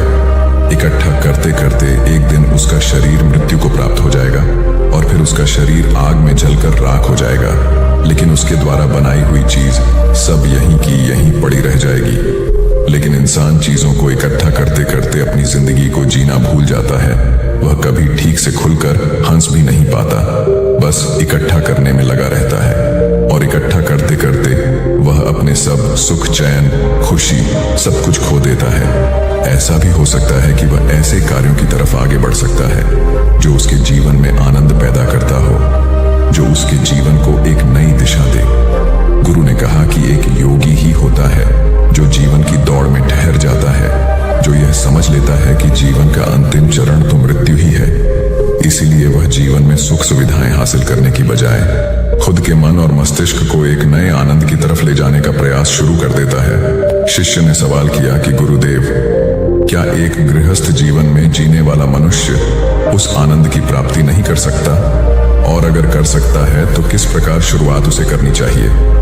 गुरु ने कहा कि बिल्कुल कर सकता है। गुरु ने उत्तेजित होकर उत्तर दिया कि अगर सभी मनुष्य उस आनंद की प्राप्ति के लिए योगी बनने का निश्चय कर लें तो इससे तो प्रकृति का चलन ही रुक जाएगा, उसकी जो व्यवस्था है वह बिगड़ने लगेगी। एक सच्चा योगी अपने जीवन में खोज करता है और खोज करने के बाद वह गृहस्थ जीवन में किस प्रकार आनंद को प्राप्त किया जा सकता है वह तरीके सभी को बताता है, ताकि मनुष्य अपने गृहस्थ जीवन का पालन करते हुए उस आनंद की प्राप्ति भी कर सके। गुरु ने उस युवक को संबोधित करते हुए उत्तर दिया कि मैंने अपने जीवन में जो खोज की है उसके अनुसार मनुष्य को समय समय पर अपने मन और मस्तिष्क की सफाई करते रहना चाहिए। मनुष्य अपने शरीर पर तो ध्यान दे देता है, लेकिन अपने मन और मस्तिष्क को वह भूल जाता है, उस पर कभी वह ध्यान ही नहीं देता और उसी वजह से मन और मस्तिष्क उसके बूढ़े होते चले जाते हैं। उसमें जवानी रह ही नहीं जाती और जब उनमें जवानी नहीं रह जाती तो वे नयापन और ताजगी नहीं रह जाती, जिसकी वजह से एक इंसान उदासी से भर जाता है। मन और मस्तिष्क की गंदगी क्या होती है? पहले मैं तुम्हें यह बताता हूँ। हर मनुष्य के जीवन में कुछ ऐसी घटनाएं घटती हैं जिनका उसके मन और मस्तिष्क पर बहुत ही गहरा असर डालती है। वह जीवन पर्यंत उन घटनाओं को भुला भी नहीं पाता और वही घटनाएं उसके मन में पूरी तरह से पक्की बैठ जाती हैं, जो उसके मन में गांठ बना लेती हैं और भविष्य में जब भी वह कोई काम करता है तो यह घटनाएं उसको प्रभावित करती हैं। उसके विचारों को, उसके निर्णय को पूरी तरह से यह घटनाएं बदल कर रख देती हैं। ऐसे मनुष्य की दृष्टि भी भ्रमित हो जाती है। वह सत्य स्वरूप को देख ही नहीं पाता। वह उन चीजों को उन घटनाओं से जोड़कर भ्रमित तरीके से देखता रहता है। उदाहरण के लिए, अगर किसी बुरी आंखें वाले आदमी ने आपको धोखा दे दिया है तो आप जीवन पर्यंत बुरी आंखें वाले आदमी को हमेशा धोखेबाज ही समझते रहेंगे। उस पर कभी पूर्ण रूप से आप विश्वास ही नहीं कर पाएंगे। लेकिन समझने की बात यह होती है कि जिस इंसान ने आपको धोखा दिया है वह धोखा आपको बुरी आंखों से नहीं मिला, वह इंसान के स्वभाव से मिला है। लेकिन उस इंसान के स्वभाव से हमारे दिमाग में उसका एक चित्र छप गया, उसकी एक छवि बन गई और वह छवि दूसरे आदमी से जब हम संपर्क करते हैं तो बीच में एक दीवार की तरह खड़ी हो जाती है और इसी वजह से दो लोगों के बीच गहरे संबंध स्थापित नहीं हो पाते। तो मनुष्य के लिए सबसे जरूरी यही होता है कि वह अपने आप को अतीत की घटनाओं से मुक्त रखे। उन घटनाओं से प्रभावित होकर वह दिमाग में किसी तरह की छवि न बनाए। कुछ लोग इस बात पर यह सवाल खड़ा कर सकते हैं कि फिर जीवन के अनुभव किस काम में आएंगे, लेकिन समझने की बात तो यह होती है कि हम जीवन के अनुभवों को भी भ्रमित तरीके से जान लेते हैं, सही तरीके से उनसे सीख ही नहीं पाते। शिष्य अपने गुरु की बातों में इतना खो गया कि उसे चलते चलते जंगल के रास्ते में पड़े हुए कांटे दिखाई नहीं दिए और अचानक उसके पैर में कांटा चुभ गया। गुरु ने उसका कांटा बाहर निकालते हुए उससे पूछा, यह कांटा तुम्हारे पैर में क्यों लगा? इसके पीछे तुम किसे जिम्मेवार मानते हो? गुरु ने कहा कि तुम मुझे भी जिम्मेवार मान सकते हो, क्योंकि मैं तुम्हें ये बातें सुना रहा था। या तुम खुद को भी जिम्मेदार मान सकते हो कि तुम मेरी बातों में इतना खो गए कि तुम्हारा रास्ते पर से ध्यान ही नहीं रहा। या तुम इन पेड़ों को भी जिम्मेवार मान सकते हो जिन्होंने यह कांटे इस रास्ते पर बिछा दिए। तभी शिष्य ने उत्तर दिया कि गुरुदेव, इसमें मैं खुद को ही जिम्मेदार मानता हूँ, क्योंकि आप तो अपना काम कर रहे थे और इस पेड़ ने भी अपना काम किया, पर मैं अपना काम होशपूर्वक नहीं कर पाया। अगर मैं चलते समय ध्यान लगाए रहता, अगर मैं आपकी बातों में पूरी तरह से नहीं खो जाता तो मुझे ये कांटा कभी नहीं लगता। इसमें पूरी तरह से ही मेरी गलती है। गुरु ने शाबाशी से अपने शिष्य की पीठ को थपथपाया और आगे कहा कि जो घटनाएं हमारे मन को प्रभावित करती हैं, जरूर उसे बाहर निकाल दें। और उसके लिए सबसे सरल तरीका है कि अपनी भावनाओं को व्यक्त करना सीखो। उसे अपने दिल में, अपने मस्तिष्क में बैठाकर मत रखो। जब तुम किसी दूसरे मनुष्य के सामने अपनी भावनाओं को व्यक्त कर देते हो तो तुम्हारे मन का बोझ हल्का हो जाता है। कुछ लोगों का स्वभाव ऐसा होता है कि वह अपने मन की बात किसी को नहीं बताते। ऐसे लोग अक्सर अंदर ही अंदर दुखी होते रहते हैं, लेकिन वह अपने मन की बात किसी दूसरे आदमी को कभी नहीं बताते। उसके कुछ उल्टे ऐसे लोग भी होते हैं जो अपने मन में किसी भी बात को रख नहीं पाते। उनके साथ कुछ भी अच्छा या बुरा होता है, वह अपने मन की बात, अपने भावनाओं की बात दूसरों के सामने व्यक्त कर देते हैं। और तुमने खुद महसूस किया होगा कि जो लोग अपने मन की भावनाओं को व्यक्त कर देते हैं वह जीवन में ज्यादा आनंदित रहते हैं। कभी भी प्राकृतिक रूप से आए हुए भावनाओं को नहीं रोकना चाहिए। यह हमें किसी भी भावना को दबाना नहीं चाहिए। अगर हम किसी भी भावना को रोकने की कोशिश करते हैं तो वे हमें अंदर ही अंदर खाने लग जाती हैं। गुरु ने आगे कहा कि शिष्य, अगर तुम्हारा मन किसी बुरी घटना पर रोने को हो रहा है तो चीख चीख कर रो लो, अपने आप को रोको मत, उस भावना को पूरी तरह से बाहर आने दो। अगर किसी दूसरी घटना पर तुम्हारा मन खुश होने का, आनंदित होने का हो रहा है तो पूरी तरह से नाचो, गाओ, जिससे कि तुम उस भावना को बाहर निकाल सको। और जब वे भावनाएं अपनी पूरी गति के साथ बाहर आ जाती हैं तो तुम्हारा मन उन घटनाओं को पीछे छोड़ देता है, अर्थात तुम्हारा मन धीरे धीरे हल्का होने लगता है। गुरु ने शिष्य को समझाते हुए बताया कि जिस प्रकार तेज रफ्तार से चलता हुआ पानी अपने वेग से आने वाली सभी बाधाओं को तोड़ देता है, और अगर हम अपनी भावनाओं को बहने दिए तो वह उन सभी बाधाओं को तोड़ देगा, और उस बात को तोड़ने के बाद उसका कचरा उसके मन से निकल जाएगा और उसका दूषित मन भी साफ हो जाएगा, उसके अंदर की गंदगी भी दूर हो जाएगी। अक्सर मनुष्य अपने मन में किसी घटना को दबाकर इसलिए रखता है कि वह सोचता है कि अगर सामने वाले को इस घटना के बारे में पता चल जाएगा तो वह क्या सोचेगा। इसी विचार से वह अंदर ही अंदर खुद दुखी होता रहता है और अपनी भावनाओं को दबाता रहता है, लेकिन सामने वाले को वह कुछ भी नहीं बताता। लेकिन अगर वह हिम्मत करके शुरुआत कर सकता है, अपने अंदर की बात अपने किसी करीबी मित्र को बता दे, तो उसका पूरा जीवन परिवर्तित हो सकता है, उसका जीवन सुखमय बन सकता है।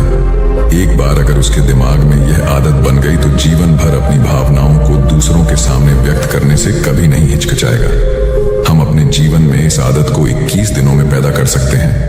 21 दिनों तक अगर सही तरीके से हम अभ्यास करें तो हमारा दिमाग पूरी तरह से भावनाओं से मुक्त हो सकता है।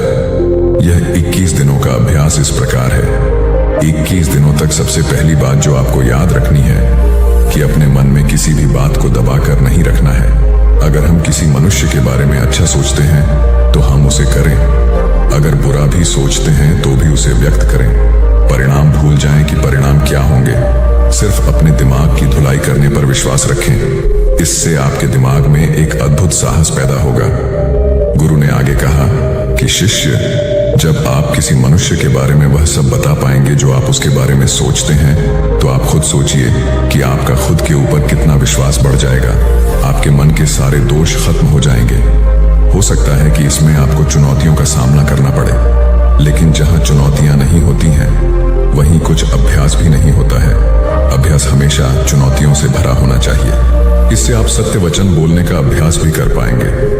अक्सर हम दूसरों को प्रभावित करने के लिए वह सब बोलते रहते हैं जो उन्हें अच्छा लगता हो, लेकिन वह नहीं बोलते जो हम उनके बारे में सचमुच सोचते हैं। और यही हमारे सबसे बड़ी भूल हो जाती है, जिससे हमारा पूरा अस्तित्व झूठा बनकर रह जाता है। और अपनी भावनाओं को व्यक्त करते समय यह भी जरूर ध्यान रखें कि आपके अंदर जो भावनाएं उस इंसान के प्रति उठ रही हैं, उसके पीछे का मूलभूत कारण क्या है। उदाहरण के लिए, जब एक नौकर अपने मालिक के लिए कोई काम करता है और वह काम अच्छे से नहीं कर पाता है, तो मालिक उसे डांट फटकार देता है, जिससे उसके अंदर उसके प्रति क्रोध की भावनाएं उठने लगती हैं। लेकिन समझने की बात यह होती है कि मालिक तो आपको कहेगा ही, वह तो डांटेगा ही। अगर आप अच्छे से काम नहीं करेंगे, अगर आप काम अच्छे से कर रहे हैं और फिर भी आपका मालिक आपके साथ उचित व्यवहार नहीं कर रहा है, तो आप खुलकर अपने मालिक को अपनी भावनाएं व्यक्त कर सकते हैं, बिना यह सोचे कि इसका परिणाम क्या होगा। अगर आप इस भावना को उठाएंगे नहीं तो आप अपनी नजरों में खुद ही नीचे गिरने लग जाएंगे। आपका आत्मविश्वास बिल्कुल खत्म हो जाएगा।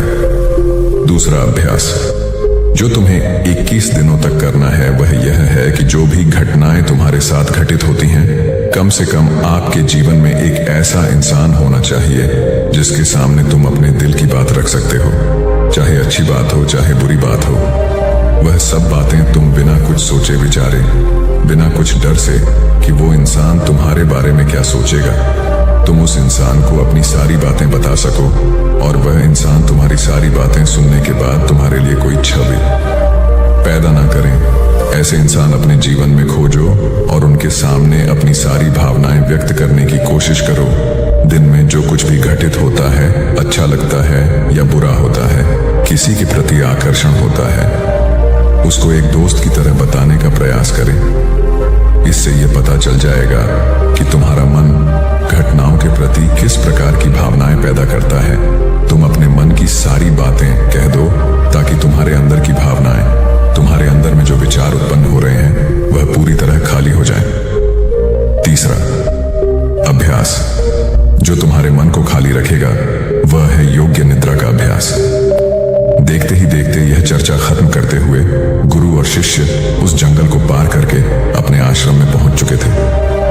दोस्तों, उम्मीद है इस वीडियो से आपको काफी कुछ सीखने को मिला होगा, और अगर कुछ सीखने को मिला हो तो हमारे इस वीडियो को लाइक, शेयर, सब्सक्राइब जरूर कर लीजिएगा, और साथ ही कमेंट में नमो बुद्धाय जरूर लिखिएगा। धन्यवाद। अरे यह भी कोई काम है। इसके बाद उन्होंने ढेर सारे तथ्यों के साथ अपने काम को महत्वहीन बताने की कोशिश की।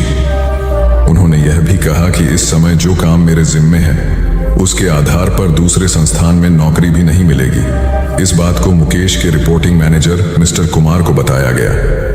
वह सुलझे हुए इंसान हैं। उन्होंने तरीके से मुकेश को समझाया कि उनका काम कैसे महत्वपूर्ण है। मिस्टर कुमार ने उनसे पूछा, मुकेश पहले अपने काम के बारे में बताइए। मुकेश ने कहा, मेरा काम यह देखना है कि हमारी कंपनी के प्रोडक्ट में कहां कहां गड़बड़ी है, उसे कैसे दूर किया जा सकता था, आगे ऐसा क्या किया जाए जिससे पुरानी खामियां फिर से सामने नहीं आए। मुकेश की बात खत्म होते ही मिस्टर कुमार ने कहा, यह जानकर अच्छा लगा कि आपको अपने काम की अच्छी समझ है। जैसा आपने कहा है उसके अनुसार आपका काम प्रोडक्ट को कैसे बेहतर बनाया जाए और उसके निर्माण के दौरान की खामियों को दूर करने से जुड़ा है। मुकेश ने हाँ में सर हिलाया। इसके बाद मिस्टर कुमार ने पूछा, जब प्रोडक्ट को लेकर इतनी बड़ी ही जिम्मेदारी कंपनी ने आपको दी है, तब आप अपने काम को महत्वहीन क्यों समझते हैं? एक आम धारणा है कि जो लोग प्रोडक्ट के निर्माण से सीधे जुड़े हैं वही मेनस्ट्रीम में काम करते हैं, लेकिन हर काम मेनस्ट्रीम का होता है। अगर ऐसा नहीं होता तो कंपनी आपके ऊपर खर्च नहीं करती। कंपनी को पता है कि आपके काम का परिणाम प्रोडक्ट पर दिखेगा। इसलिए इस बात को मन से निकालिए कि आप जो काम कर रहे हैं उसकी पूछ नहीं है। ध्यान से देखेंगे तो लगेगा कि आपका काम ही सबसे महत्वपूर्ण है। एकता और समझदारी। ऊंचे आकाश में सफेद कबूतरों की एक टोली उड़कर जा रही थी। बहुत दूर जाना था उन्हें, लंबा रास्ता था। सुबह से उड़ते उड़ते थकान होने लगी थी। सूरज तेजी से चमक रहा था। कबूतरों को भूख लगने लगी थी। तभी उन्होंने देखा कि नीचे जमीन पर चावल के बहुत से दाने पड़े थे। कबूतरों ने एक दूसरे से कहा, चलो भाई थोड़ी देर रुककर कुछ खा लिया जाए, फिर आगे जाएंगे। एक बुजुर्ग कबूतर ने चारों ओर देखा। वहां दूर दूर तक कोई घर या मनुष्य दिखाई नहीं दे रहा था। फिर चावल के ये दाने यहाँ कहाँ से आए? बुजुर्ग कबूतर ने बाकी कबूतरों को समझाया, मुझे लगता है कि यहाँ कुछ गड़बड़ है, तुम लोग नीचे मत उतरो। लेकिन किसी ने भी उसकी बात नहीं सुनी। सभी कबूतर तेजी से उतरे, दाना चुगने लगे। इतने बढ़िया दाने बहुत दिनों के बाद खाने को मिले थे। वे बहुत खुश थे। जब सभी ने भरपेट खा लिया तो बोले, चलो भाई अब आगे चला जाए। लेकिन यह क्या? जब उन्होंने उड़ने की कोशिश की तो उड़ ही नहीं पाए। दोनों के साथ साथ वहां एक चिड़ीमार का जाल भी था जिसमें उनके पांव फंस गए थे। उन्हें अपनी गलती पर पछतावा हुआ। बूढ़ा कबूतर पेड़ पर बैठकर सब देख रहा था। उसने जब अपने साथियों को मुसीबत में देखा तो फौरन उड़ा और चारों ओर देखा। दूर उसे चिड़ीमार आता दिखाई दिया। वह फौरन लौटा और अपने साथियों को बताया। सब वहां से निकलने का उपाय सोचने लगे। तब बूढ़े कबूतर ने कहा, दोस्तों, एकता में बड़ी शक्ति होती है। सब एक साथ उड़ड होगे तो जाल तुम्हें रोक नहीं पाएगा। उसने गिना, 1 2 3। उड़ो। सारे कबूतरों ने एक साथ जोर लगाया और जाल उनके साथ उठने लगा। जब तक चिड़ीमार वहां पहुंचा तब तक जाल काफी ऊपर उठ चुका था। वह देखता ही रह गया और कबूतर जाल लेकर उड़ गए। बूढ़ा कबूतर सबसे आगे उड़ रहा था। काफी देर उड़ने के बाद वे नीचे उतरे। वहां कबूतरों के दोस्त चूहे रहते थे। चूहों ने अपने तेज दांतों से जाल काट दिया। इस तरह बूढ़े कबूतर की समझदारी और साथ मिलकर काम करने से सभी कबूतर बच गए। एक शहर में एक बहुत अमीर व्यक्ति रहता था। उसका नाम तो था धनीमल, लेकिन था वह बेहद कंजूस। उसका कहना था कि अगर आप अपना पैसा अपने पास रखेंगे तो सबको पता चल जाएगा कि आपके पास बहुत पैसे हैं। फिर चोर डाकू आपके पीछे पड़ जाएंगे और सारा पैसा रात को आकर गड्ढे में देख लेता था कि उसका सोना वहां है या नहीं। उसे विश्वास था कि कोई भी चोर इस जगह के बारे में नहीं जान पाएगा, लेकिन ऐसा नहीं हुआ। धीरे धीरे पूरे शहर में यह चर्चा होने लगी कि धनीमल रात में शहर के बाहर जाकर कुछ करता है। एक रात जब उसने गड्ढा खोद कर देखा तो सोना वहां से गायब था। उसे गहरा सदमा लगा और वह चीख कर रोने लगा। उसके रोने की आवाज सुनकर बहुत से लोग वहां आ गए। धनीमल रो रो कर अपना दुख बताने लगा।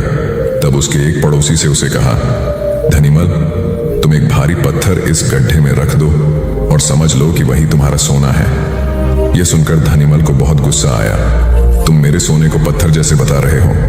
वह बोला, देखो धनीमल, वह सोना तुम कभी इस्तेमाल तो करते नहीं थे। एक पत्थर की तरह यहाँ उसे दबा कर रख दिया था, तो फिर यहाँ सोना हो या पत्थर क्या फर्क पड़ जाता है? उसका पड़ोसी बोला, बात तो ठीक ही थी। धनीमल ने बहुमूल्य सोने को पत्थर के समान मूल्यहीन बना दिया था। उसके बाद धनीमल ने मेहनत करके फिर पैसे कमाए, लेकिन अब वह कंजूस नहीं रहा था। अपने पैसे को वह अपने ऊपर और दूसरे लोगों की सहायता के लिए खर्च करता था। अंधी का बेटा। एक औरत थी जो अंधी थी, जिसके कारण उसके बेटे को स्कूल में बच्चे चिढ़ाते थे कि अंधी का बेटा आ गया। हर बात पर उसे ये शब्द सुनने को मिलता था कि अंधी का बेटा। इसलिए वो अपनी माँ से चिढ़ता था, उसे कहीं भी अपने साथ लेकर जाने में हिचकता था, उसे नापसंद करता था। उसकी माँ ने उसे पढ़ाया और उसे इस लायक बना दिया कि वो अपने पैरों पर खड़ा हो सके। लेकिन जब वो बड़ा आदमी बन गया तो अपनी माँ को छोड़ अलग रहने लगा। एक दिन एक बूढ़ी औरत उसके घर आई और गार्ड से बोली, मुझे तुम्हारे साहब से मिलना है। जब गार्ड ने अपने मालिक से बोल, तो मालिक ने कहा कि बोल दो मैं अभी घर पर नहीं हूँ। गार्ड ने जब बुढ़िया से बोला कि वो अभी नहीं है, तो वो वहां से चली गई। थोड़ी देर बाद जब लड़का अपनी कार से ऑफिस के लिए जा रहा होता है, तो देखता है कि सामने बहुत भीड़ लगी है। और जानने के लिए कि वहां क्यों भीड़ लगी है, वह वहां गया तो देखा उसकी माँ वहां मरी पड़ी थी। उसने देखा कि उसकी मुट्ठी में कुछ है। उसने जब मुट्ठी खोली तो देखा कि एक लेटर जिसमें यह लिखा था कि बेटा, जब तू छोटा था तो खेलते वक्त तेरी आंख में सरिया ढंस गई थी और तू आंधा हो गया था, तो मैंने तुम्हें अपनी आंखें दे दी थी। इतना पढ़कर लड़का जोर जोर से रोने लगा। उसकी माँ उसके पास नहीं आ सकती थी। दोस्तों, वक्त रहते ही लोगों की वैल्यू करना सीखो। माँ बाप का कर्ज हम कभी नहीं चुका सकते। हमारी प्यास का अंदाज भी अलग है दोस्तों। कभी समंदर को ठुकरा देते हैं तो कभी आंसू तक पी जाते हैं। जीवन साथी सबसे अजीज होता है। कॉलेज में हैप्पी मैरिड लाइफ पर एक कार्यक्रम हो रहा था, जिसमें कुछ शादीशुदा जोड़े हिस्सा ले रहे थे। जिस समय प्रोफेसर मंच पर आए, उन्होंने नोट किया कि सभी पति पत्नी शादी पर जोक कर हंस रहे थे। ये देखकर प्रोफेसर ने कहा कि चलो पहले एक गेम खेलते हैं, उसके बाद अपने विषय पर बातें करेंगे। सभी खुश हो गए और कहा, कौन सा गेम? प्रोफेसर ने एक मैरिड लड़की को खड़ा किया और कहा कि तुम ब्लैक बोर्ड पे ऐसे 25-30 लोगों के नाम लिखो जो तुम्हें सबसे अधिक प्यारे हों। लड़की ने पहले तो अपने परिवार के लोगों के नाम लिखे, फिर अपने सगे संबंधी, दोस्तों, पड़ोसी और सहकर्मियों के नाम लिख दिए। अब प्रोफेसर ने उसमें से कोई भी कम पसंद वाले 5 नाम मिटाने को कहा। लड़की ने अपने सहकर्मियों के नाम मिटा दिए। प्रोफेसर ने और 5 नाम मिटाने को कहा। लड़की ने थोड़ा सोचकर अपने पड़ोसियों के नाम मिटा दिए। अब प्रोफेसर ने और 10 नाम मिटा दिया। प्रोफेसर ने उस लड़की से कहा, तुम अपनी जगह पर जाकर बैठ जाओ, और सभी की तरफ गौर से देखा और पूछा, क्या कोई बता सकता है कि ऐसा क्यों हुआ कि सिर्फ पति का ही नाम बोर्ड पर रह गया? कोई जवाब नहीं दे पाया। सभी मुंह लटका कर बैठे थे। प्रोफेसर ने फिर उस लड़की को खड़ा किया और कहा, ऐसा क्यों? जिसने तुम्हें जन्म दिया और पाल पोस कर इतना बड़ा किया, उनका नाम तुमने मिटा दिया। और तो और तुमने अपनी कोख से जिस बच्चे को जन्म दिया, उसका भी नाम तुमने मिटा दिया। लड़की ने जवाब दिया कि अब मम्मी पापा बूढ़े हो चुके हैं। कुछ साल के बाद वो मुझे और इस दुनिया को छोड़ के चले जाएंगे। मेरा बेटा जब बड़ा हो जाएगा तो जरूरी नहीं कि वो शादी के बाद मेरे साथ ही रहे, लेकिन मेरे पति जब तक मेरी जान में जान है, तब तक मेरा आधा शरीर बन के मेरा साथ निभाएंगे। इसलिए मेरे लिए सबसे अजीज मेरे पति हैं। प्रोफेसर और बाकी स्टूडेंट ने तालियों की गूंज से लड़की को सलामी दी। प्रोफेसर ने कहा, तुमने बिल्कुल सही कहा कि तुम और सभी के बिना रह सकती हो, पर अपने आधे अंग अर्थात अपने पति के बिना नहीं रह सकती।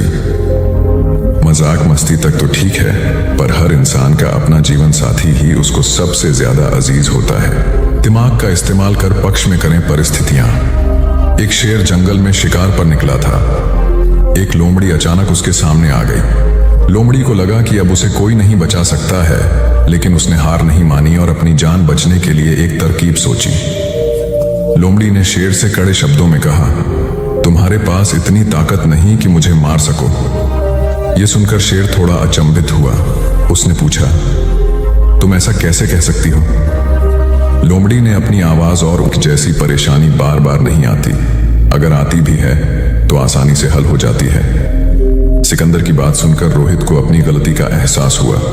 उसे एहसास हुआ कि शुरुआती सफलता के बाद उसने सीखना एकदम छोड़ दिया था। यही वजह है कि अपने व्यापार में होने वाले नुकसान का आकलन वह नहीं कर पाया। जीवन में सफल होने के लिए सीखते रहना जरूरी है। इंसान को हमेशा सीखते रहना चाहिए। इससे उसके भीतर नकारात्मक विचार नहीं आते हैं, बल्कि उसमें सकारात्मक बदलाव आता रहता है और सफलता की सीढ़ियां चढ़ता रहता है। सीखते रहने वाले व्यक्ति को सफलता के अवसर भी ज्यादा मिलते हैं। सबसे बड़ी बात यह है कि इस तरह के व्यक्ति में अहंकार नहीं होता। जिसके मन में अहंकार होगा वह कभी सीखने का प्रयास नहीं करेगा। घमंड कुल्हाड़ी हुई निरुत्तर। एक बार कुल्हाड़ी और लकड़ी के एक डंडे में विवाद छिड़ गया। दोनों स्वयं को शक्तिशाली बता रहे थे। हालांकि लकड़ी का डंडा बाद में शांत हो गया, किंतु कुल्हाड़ी का बोलना जारी रहा। कुल्हाड़ी में घमंड अत्यधिक था। वह गुस्से में भरकर बोल रही थी, तुमने स्वयं को समझ क्या रखा है? तुम्हारी शक्ति मेरे आगे पानी भरती है। मैं चाहूं तो बड़े बड़े वृक्षों को पल में काट कर गिरा दूं, धरती का सीना फाड़कर उसमें तालाब कुआं बना दूं। तुम मेरी बराबरी कर पाओगे? मेरे सामने से हट जाओ, अन्यथा तुम्हारे टुकड़े टुकड़े कर दूंगी। लकड़ी का डंडा कुल्हाड़ी की अहंकारपूर्ण बातों को सुनकर धीरे से बोला, तुम जो कह रही हो वह बिल्कुल ठीक है, किंतु तुम्हारा ध्यान शायद एक बात की ओर नहीं गया। जो कुछ तुमने करने को कहा है बेशक तुम कर सकती हो, किंतु अकेले अपने दम पर नहीं कर सकती।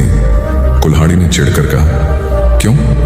मुझ में किस बात की कमी है? डंडा बोला, जब तक मैं तुम्हारी सहायता न करूं तुम यह सब नहीं कर सकती हो। जब तक मैं हत्या बनकर तुम में न लगाया जाऊं तब कोई किसे पकड़कर तुमसे ये सारे काम लेगा?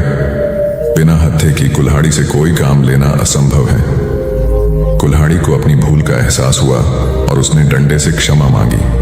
कथा सार यह है कि दुनिया सहयोग से चलती है। जिस प्रकार ताली दोनों हाथों के मेल से बजती है, उसी प्रकार सामाजिक विकास भी परस्पर सहयोग से ही संभव होता है। यदि जीवन का संतुलन बिगड़ा और थकान आई तो समझ लीजिए कि बीमारी आई, और यदि वापस ऊर्जा अर्जित करने के लिए विश्राम किया जा रहा है तो ऐसी थकान वरदान भी साबित हो सकती है। इन दिनों जिस तरह की हमारी जीवन शैली है, इसमें असंतुलन बहुत अधिक है। सुबह उठने से लेकर रात को सोने तक शरीर की कुछ नियमित क्रियाएं हैं, आदमी उसे भूल गया है। गौतम बुद्ध बहुत काम करते पर कभी थकते नहीं थे। आज भी कई साधु संत उतना ही परिश्रम कर रहे हैं जितना एक कॉर्पोरेट जगत का सफल व्यक्ति करता है, और जब वे रात को सोते हैं तो पूरी बेफिक्री के साथ। बुद्ध से उनके शिष्यों ने एक बार पूछा था, आप थकते नहीं? बुद्ध का उत्तर था, जब मैं कुछ कर, ये क्रियाएं अपने आप में एक विश्राम है, करने वाला कोई और है, हम तो महज उसके हाथों की कठपुतली हैं। यह मनोभाव भी थकान को मिटाएगा। क्या दिक्कत है ऐसा सोच लेने में? महात्मा बुद्ध ज्ञान प्राप्ति के लिए घोर तप में लगे थे। उन्होंने शरीर को काफी कष्ट दिया, यात्राएं की, घने जंगलों में कठिन साधना की, पर आत्मज्ञान की प्राप्ति नहीं हुई। निराश हो बुद्ध सोचने लगे, मैंने अभी तक कुछ भी प्राप्त नहीं किया, अब आगे क्या कर पाऊंगा? निराशा, अविश्वास के इन नकारात्मक भावों ने उन्हें क्षुब्ध कर दिया। कुछ ही क्षणों के बाद उन्हें प्यास लगी। वे थोड़ी दूर स्थित एक झील तक पहुंचे। वहां उन्होंने एक दृश्य देखा कि एक नन्ही सी गिलहरी के 2 बच्चे झील में डूब गए। पहले तो वह गिलहरी जड़वत बैठी रही, फिर कुछ देर बाद उठकर झील के पास गई, अपना सारा शरीर झील के पानी में भिगोया और फिर बाहर आकर पानी झाड़ने लगी। ऐसा वह बार बार करने लगी। बुद्ध सोचने लगे कि इस गिलहरी का प्रयास कितना मूर्खतापूर्ण है। क्या कभी यह इस झील को सुखा सकेगी? किंतु गिलहरी का यह क्रम लगातार जारी था। बुद्ध को लगा मानो गिलहरी कह रही हो कि यह झील कभी खाली होगी या नहीं, यह मैं नहीं जानती, किंतु मैं अपना प्रयास नहीं छोड़ूंगी। अतः उस छोटी सी गिलहरी ने भगवान बुद्ध को अपने लक्ष्य मार्ग से विचलित होने से बचा लिया। वे सोचने लगे कि जब यह नन्ही गिलहरी अपने लघु सामर्थ्य से झील को सुखा देने के लिए दृढ़ संकल्पित है तो मुझ में क्या कमी है? मैं तो इससे 1000 गुना अधिक क्षमता रखता हूं। यह सोचकर गौतम बुद्ध पुनः अपनी साधना में लग गए और एक दिन बोधि वृक्ष तले उन्हें ज्ञान का आलोक प्राप्त हुआ। ये कथा असफलता के बावजूद प्रयासों की निरंतरता पर बल देती है। यदि हम पूर्ण होने पर बुद्ध ने उसकी तरफ देखा और उसे बहुत स्नेह से दुलारा। उनका निश्चल प्रेम देखकर सर्प का विष अमृत बन गया और यक्ष ने श्रद्धापूर्वक बुद्ध को नमन किया। कहानी का सार यह है कि मन की कलुषता पर एकाग्रता, स्नेह और संभव से ही विजय प्राप्त की जा सकती है। बौद्ध भिक्षु बोधि धर्म भ्रमण करते हुए एक गांव में पहुंचे। लोग उनका बहुत आदर करते थे। बोधि धर्म व उनके शिष्यों का ग्रामीणों ने हार्दिक सत्कार किया और फिर उनके पवित्र वचनों को सुनने के लिए उनके आसपास एकत्रित हो गए। बोधि धर्म लोगों को धर्म और आचरण विषयक अच्छी बातें सरल भाषा में समझाने लगे। तभी वहां एक व्यक्ति आया और बोधि धर्म को अपशब्द कहने लगा। उपस्थित जनसमूह ने उसे रोकने का बहुत प्रयास किया, किंतु वह नहीं माना तथा अनवरत बोधि धर्म को इस आचरण पर कदापि क्रोधित नहीं हुए और लोगों से बोले कि यह भविष्य में मेरा सबसे बड़ा भक्त बनने वाला है। लोगों ने पूछा कि कैसे? बोधि धर्म ने उत्तर दिया, कोई कुम्हार के यहाँ घड़ा लेने जाता है तो घड़े को बजाकर देखा जाता है कि वह फूटा हुआ तो नहीं है। जब 1-2 रुपए के घड़े को कोई इतनी परख कर सकता है तो भला जिसे गुरु मानना है उसे 10-20 गालियां दिए बगैर कैसे पहचानेगा? पहले वह परीक्षा लेगा कि गुरु में धैर्य, आक्रोश व समता भाव कितना है। यह जानने के बाद ही तो वह गुरु को स्वीकारेगा। इसलिए यह व्यक्ति मुझे निरर्थक ही अपशब्द नहीं कह रहा है और आगे चलकर वास्तव में वह व्यक्ति बोधि धर्म का सबसे बड़ा भक्त बना।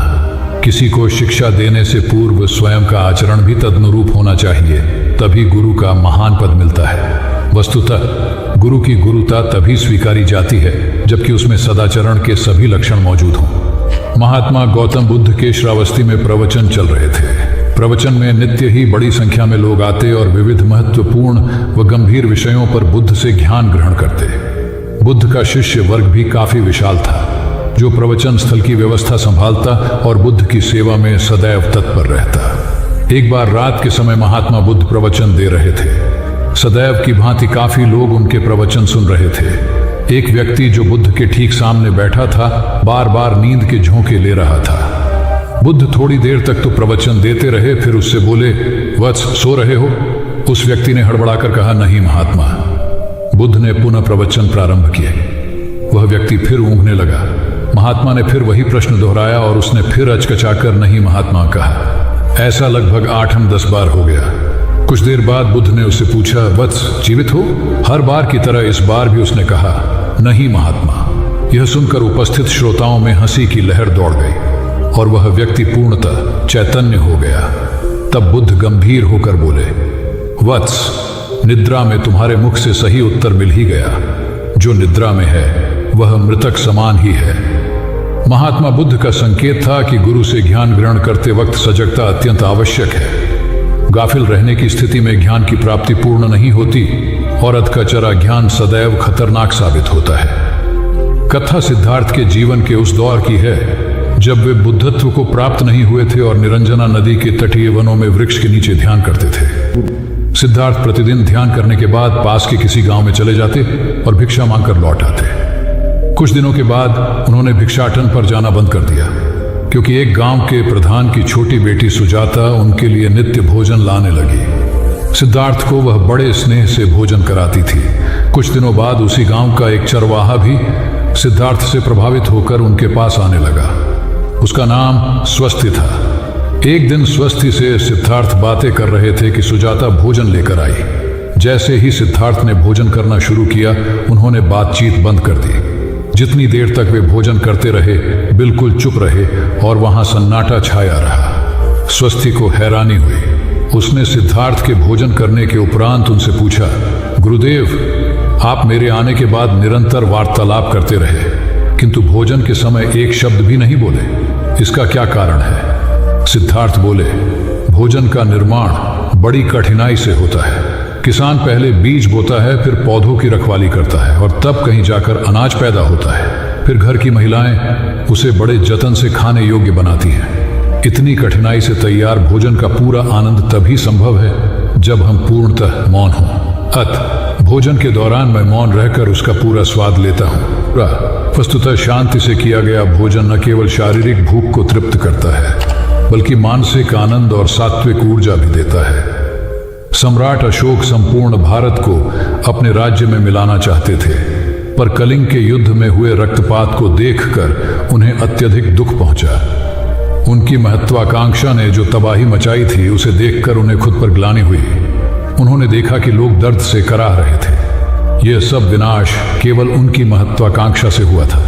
यह सब देखकर अशोक के मन में विनाश का पथ छोड़कर नेकी के रास्ते पर चलने का विचार जगा। अशोक की राजधानी पाटलिपुत्र थी। पाटलिपुत्र अब पटना के रूप में जाना जाता है। पटना से गया भी अधिक दूर नहीं है, जहां बोधि वृक्ष के नीचे महात्मा बुद्ध को ज्ञान प्राप्त हुआ था। बुद्ध के अष्टप्रद मार्ग शांति और दया के संदेश ने अशोक के दिलो दिमाग में इतनी उथल पुथल पैदा कर दिया कि उन्होंने उस मार्ग को अपनाने का फैसला किया। इस पथ पर चलने से उन्होंने इतिहास में अपनी अमिट छाप छोड़ी। अशोक ने अपने पुत्र को सिलोन, अब श्रीलंका, और अन्य कई लोगों को सुदूर क्षेत्रों में दूत बनाकर भेजा। एक निर्दयी महत्वाकांक्षा एक ऐसे पवित्र उद्देश्य में बदल चुकी थी जिसमें कुछ अच्छा कर गुजरने की, करुणा और प्रेम के संदेश को चारों ओर फैलाने की इच्छा थी। करुणा केवल दया भावना मात्र नहीं है, यह आपके अंदर दूसरों की मदद करने की तीव्र इच्छा पैदा करती है। इसी भावना ने बुद्ध को भगवान और अशोक को महान बनाया। तथागत बुद्ध उन दिनों मगध प्रवास पर थे। साथ में शिष्यों का बड़ा समूह भी था। प्रतिदिन बुद्ध के प्रवचन होते, जिनका लाभ लेने के लिए बड़ी संख्या में लोग आते। इन लोगों में साधारण जन के साथ विशिष्ट हस्तियां भी शामिल रहती थी। हालांकि बुद्ध सभी के प्रति समान रूप से प्रेम व आत्मीयता का व्यवहार रखते थे। इन लोगों में नगर सेठ का पुत्र भी था, जो बड़े ध्यान से बुद्ध के प्रवचन सुनता था। वह नित्य ही बुद्ध के शिष्यों के समक्ष बुद्ध की तारीफों के पुल बांधता और धन्य धन्य भाव से घर जाता। एक दिन प्रवचन समाप्त होने के बाद उसने किसी शिष्य से कहकर बुद्ध से मिलने की हार्दिक इच्छा प्रकट की। जब उसे बुद्ध के सामने ले जाया गया तो उसने उन्हें साष्टांग प्रणाम कर कहा, भगवान, आप जैसा तपस्वी और ज्ञानी व्यक्ति पहले न कभी हुआ था और न भविष्य में होगा। यह सुनते ही बुद्ध ने उसकी बात बीच में ही रोककर कहा, वत्स, क्या तुमने इतना अध्ययन कर लिया है कि अब तक कितने संत महापुरुष हुए हैं, और क्या भविष्य भी जान चुके हो कि आगे और कोई नहीं होगा? युवक लज्जित भाव से चुप खड़ा रहा, क्योंकि इस बात का उसके पास कोई जवाब नहीं था। बुद्ध ने अपनी बात समाप्त करते हुए उसे सीख दी, सदैव अपनी आंखें खुली रखो। जो जैसा है उसे वैसा ही महत्व दो। किसी से उसकी तुलना मत करो। कथा का सार यह है कि किसी भी क्षेत्र के अधिकारी विद्वान की स्वतंत्र रूप से प्रशंसा करना उचित है, किंतु सर्वश्रेष्ठ बताना अनुचित, क्योंकि श्रेष्ठता को व्यक्ति, समय व स्थान की सीमाओं में नहीं बांधा जा सकता। आनंद भगवान बुद्ध के प्रमुख व प्रिय शिष्य थे। उनके स्वभाव में उदारता, स्नेह व सहिष्णुता जैसे गुण शामिल थे। वे सभी के प्रति समान व्यवहार करते थे। उनकी दृष्टि में कोई छोटा या बड़ा नहीं था। एक बार आनंद कहीं जा रहे थे। रास्ते में उन्हें बड़े जोर की प्यास लगी। आसपास देखा तो निकट ही कुआं दिखाई दिया। वे वहां पहुंचे। कुएं से एक लड़की पानी भर रही थी। आनंद ने उसके पास जाकर कहा, बहन, मैं बड़ी दूर से आ रहा हूं, मुझे बहुत जोर से प्यास लगी है, कृपा कर पानी पिला दो। उनकी बात सुनते ही लड़की कांप उठी, क्योंकि वह अछूत जाति की थी। वह जानती थी कि किसी ऊंची जाति के व्यक्ति को पानी पिलाना उसके अधिकार क्षेत्र से बाहर है। वह निगाह नीची कर चुपचाप खड़ी रही। आनंद ने प्यास से व्याकुल होकर फिर कहा, बहन, तुमने सुना नहीं, प्यास के मारे मेरे प्राण निकले जा रहे हैं, मुझे पानी पिला दो। लड़की भयवश कुछ नहीं बोल पाई। जब आनंद ने बड़े स्नेह से उससे पानी न पिलाने का कारण पूछा तो वह बोली, मैं निम्न जाति की कन्या हूं, आपको पानी कैसे पिला सकती हूं? उसकी बात सुनकर आनंद ने कहा, बहन, मैंने तुमसे पानी मांगा है, जाति तो नहीं पूछी।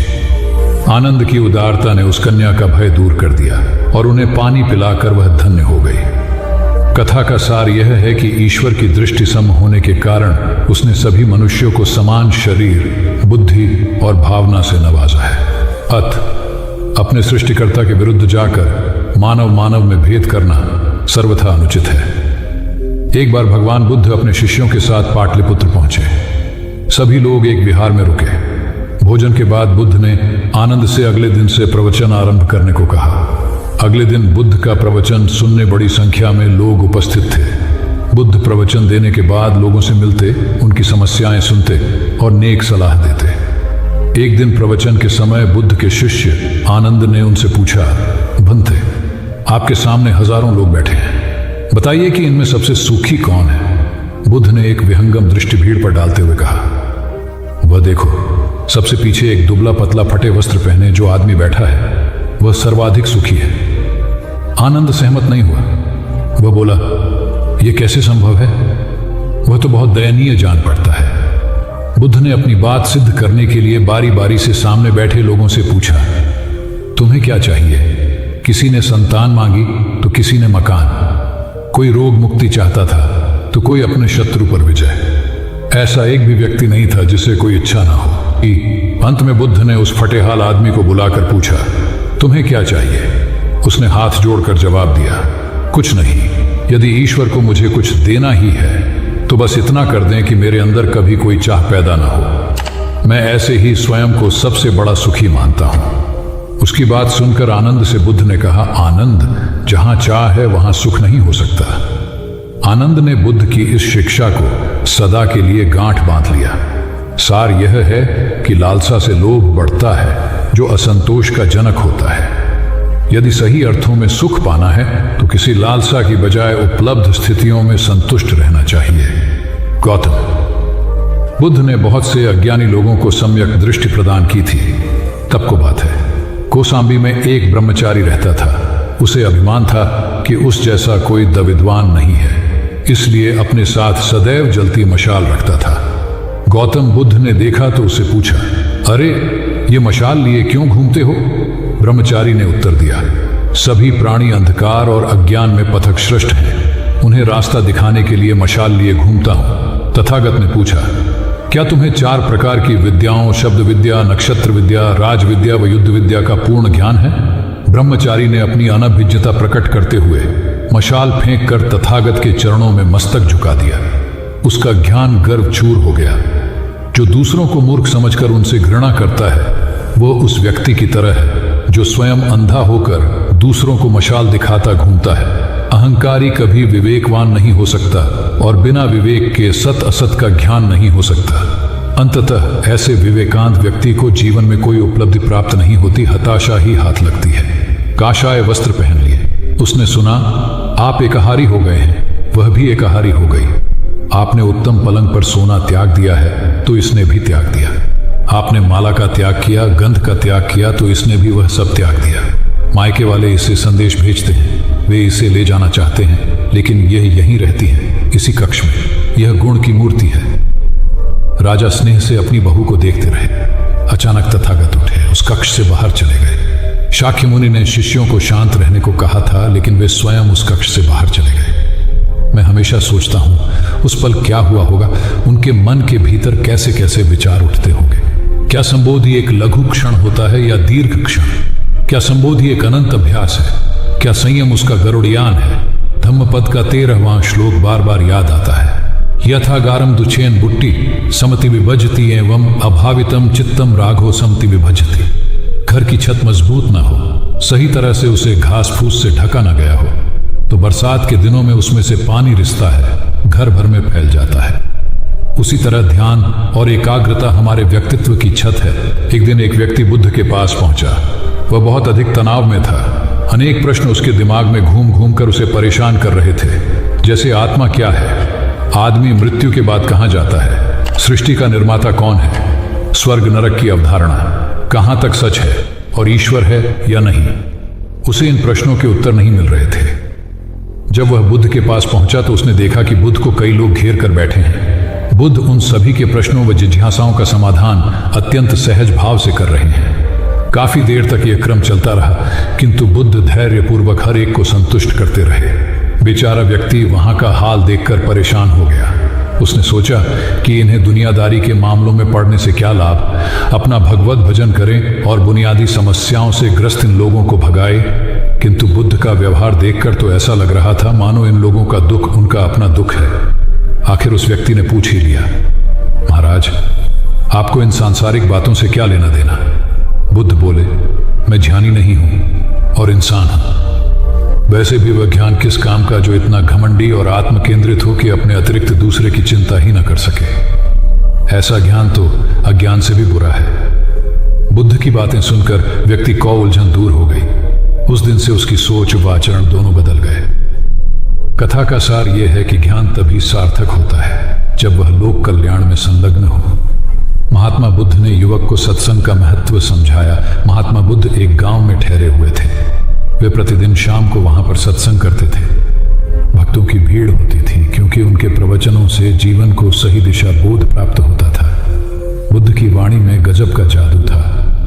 तब बुद्ध ने उसे समझाया, यदि इसी तरह उसे पानी में निरंतर डालते रहोगे तो कुछ ही दिनों में ये छेद फूलकर बंद हो जाएंगे और टोकरी में पानी भर पाओगे। इसी प्रकार जो निरंतर सत्संग करते हैं उनका मन एक दिन अवश्य निर्मल हो जाता है। अवगुणों के छिद्र भरने लगते हैं और गुणों का जल भरने लगता है। युवक ने बुद्ध से अपनी समस्या का समाधान पा लिया। निरंतर सत्संग से दुर्जन भी सज्जन हो जाते हैं क्योंकि महापुरुषों की पवित्र वाणी उनके मानसिक विकारों को दूर कर उनमें सद्विचारों का आलोक प्रसारित कर देती है। एक आदमी को बुद्ध ने सुझाव दिया कि दूर से पानी लाते हो, क्यों नहीं अपने घर के पास एक कुआं खोद लेते? हमेशा के लिए पानी की समस्या से छुटकारा मिल जाएगा। सलाह मानकर उस आदमी ने कुआं खोदना शुरू किया, लेकिन 7-8 फीट खोदने के बाद उसे पानी तो क्या, गीली मिट्टी का भी चिन्ह नहीं मिला। उसने वह जगह छोड़कर दूसरी जगह खुदाई शुरू की, लेकिन 10 फीट खोदने के बाद भी उसमें पानी नहीं निकला। उसने फिर तीसरी जगह कुआं खोदना शुरू किया, लेकिन यहां भी उसे निराशा ही हाथ लगी। इस क्रम में उसने 8-10 फीट के 10 कुएं खोद डाले, लेकिन पानी कहीं नहीं मिला। वह निराश होकर बुद्ध के पास गया। उसने बुद्ध को बताया कि मैंने 10 कुएं खोद डाले, मगर पानी एक में भी नहीं निकला। बुद्ध को आश्चर्य हुआ। वे स्वयं चलकर उस स्थान पर आए जहां उसने 10 गड्ढे खोदे हुए थे। बुद्ध ने उन गड्ढों की गहराई देखी और सारा माजरा समझ गए। फिर वे बोले, 10 कुएं खोदने की बजाय एक कुएं में ही तुम अपना सारा परिश्रम लगाते तो पानी कब का मिल गया होता। तुम सब गड्ढों को बंद कर दो, केवल एक को गहरा करते जाओ, पानी निकल आएगा। उसने बुद्ध को बात मानकर ऐसा ही किया। परिणाम स्वरूप कुआं पूर्ण होते ही पानी निकल आया। सबने भगवान बुद्ध की जय जयकार की। धन्ना सेठ के पास 7 पुश्तों के पालन पोषण जितना धन था। उसका व्यापार चारों तरफ फैला हुआ था, किंतु फिर भी उसका मन अशांत रहता था। कभी धन की सुरक्षा की चिंता तो कभी व्यापारिक प्रतिस्पर्धा में आगे निकलने का तनाव। चिंता और तनाव के कारण वह अस्वस्थ रहने लगा। उसके मित्र ने उसकी गिरती दशा देखी तो उसे बुद्ध के पास जाने की सलाह दी। सेठ बुद्ध के पास पहुंचा और अपनी समस्या बताई। बुद्ध ने उसे सांत्वना देते हुए कहा, तुम घबराओ मत, तुम्हारा कष्ट अवश्य दूर होगा। बस तुम यहाँ कुछ दिन रहकर प्रभु का ध्यान किया करो। बुद्ध के कहे अनुसार सेठ ने रोज ध्यान करना शुरू कर दिया, किंतु सेठ का मन ध्यान में नहीं लगा। वह जैसे ही ध्यान करने बैठता, उसका मन फिर अपनी दुनिया में चला जाता। उसने बुद्ध को यह बात बताई, किंतु बुद्ध ने कोई उपाय नहीं बताया। थोड़ी देर बाद जब सेठ बुद्ध के साथ वन में सायंकालीन भ्रमण कर रहा था तो उसके पैर में एक कांटा चुभ गया। वह दर्द के मारे कराहने लगा। बुद्ध ने कहा, बेहतर होगा कि तुम जी कड़ाकर कांटे को निकाल दो, तब इस दर्द से मुक्ति मिल जाएगी। सेठ ने मन कड़ाकर कांटा निकाल दिया। उसे चैन मिल गया। तब बुद्ध ने उसे समझाया, ऐसे ही लोभ, मोह, क्रोध, घमंड व द्वेष के कांटे तुम्हारे मन में गड़े हैं। जब तक अपने मन की संकल्प शक्ति से उन्हें नहीं निकालोगे, अशांत ही रहोगे। सेठ का अज्ञान बुद्ध के इन शब्दों से दूर हो गया और उसने निर्मल हृदय की राह पकड़ ली। अपनी कुप्रवृत्तियों से मुक्ति के लिए संकल्पबद्धता अनिवार्य है। जब तक व्यक्ति दृढ़ निश्चय न कर ले, वह अपनी गलत आदतों से मुक्त नहीं हो सकता। बुद्ध की शिक्षा से गांव का उद्धार हुआ। एक युवक ने बुद्ध से आकर कहा, मेरा गांव अशिक्षित है।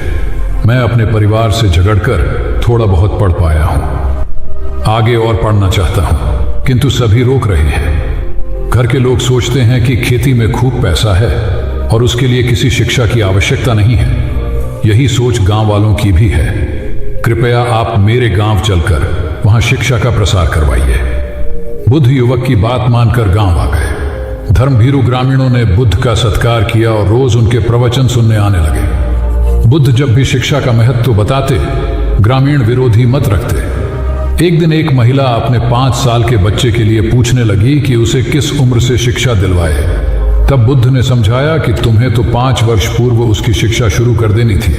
उसे क्या खाना है, क्या नहीं, कैसे क्या बोलना है आदि बातें शुरू से सिखाओगी, तभी तो वह अपना उचित ख्याल रख सकेगा। बुद्ध की यह बात महिला सहित सभी ग्रामीणों को समझ में आ गई। उन्होंने अपने बच्चों को विद्यालय भेजना शुरू किया। यह समय वर्षा का था। युवक ने लोगों को जल संग्रहण की तकनीक बताई। अधिकांश ने उपहास किया, किंतु युवक अपना काम करता रहा। बुद्ध का सहयोग प्राप्त था, इसलिए किसी ने उसका खुलकर विरोध नहीं किया। जब गर्मी में भीषण जल संकट के कारण फसलें सूखने लगीं, तो युवक ने कुएं खुदवाए, जिनमें जल संग्रहण की तकनीक के कारण खूब पानी निकला। ग्रामीण अब शिक्षा का महत्व समझ चुके थे। धीरे धीरे संपूर्ण गांव शिक्षित हो गया।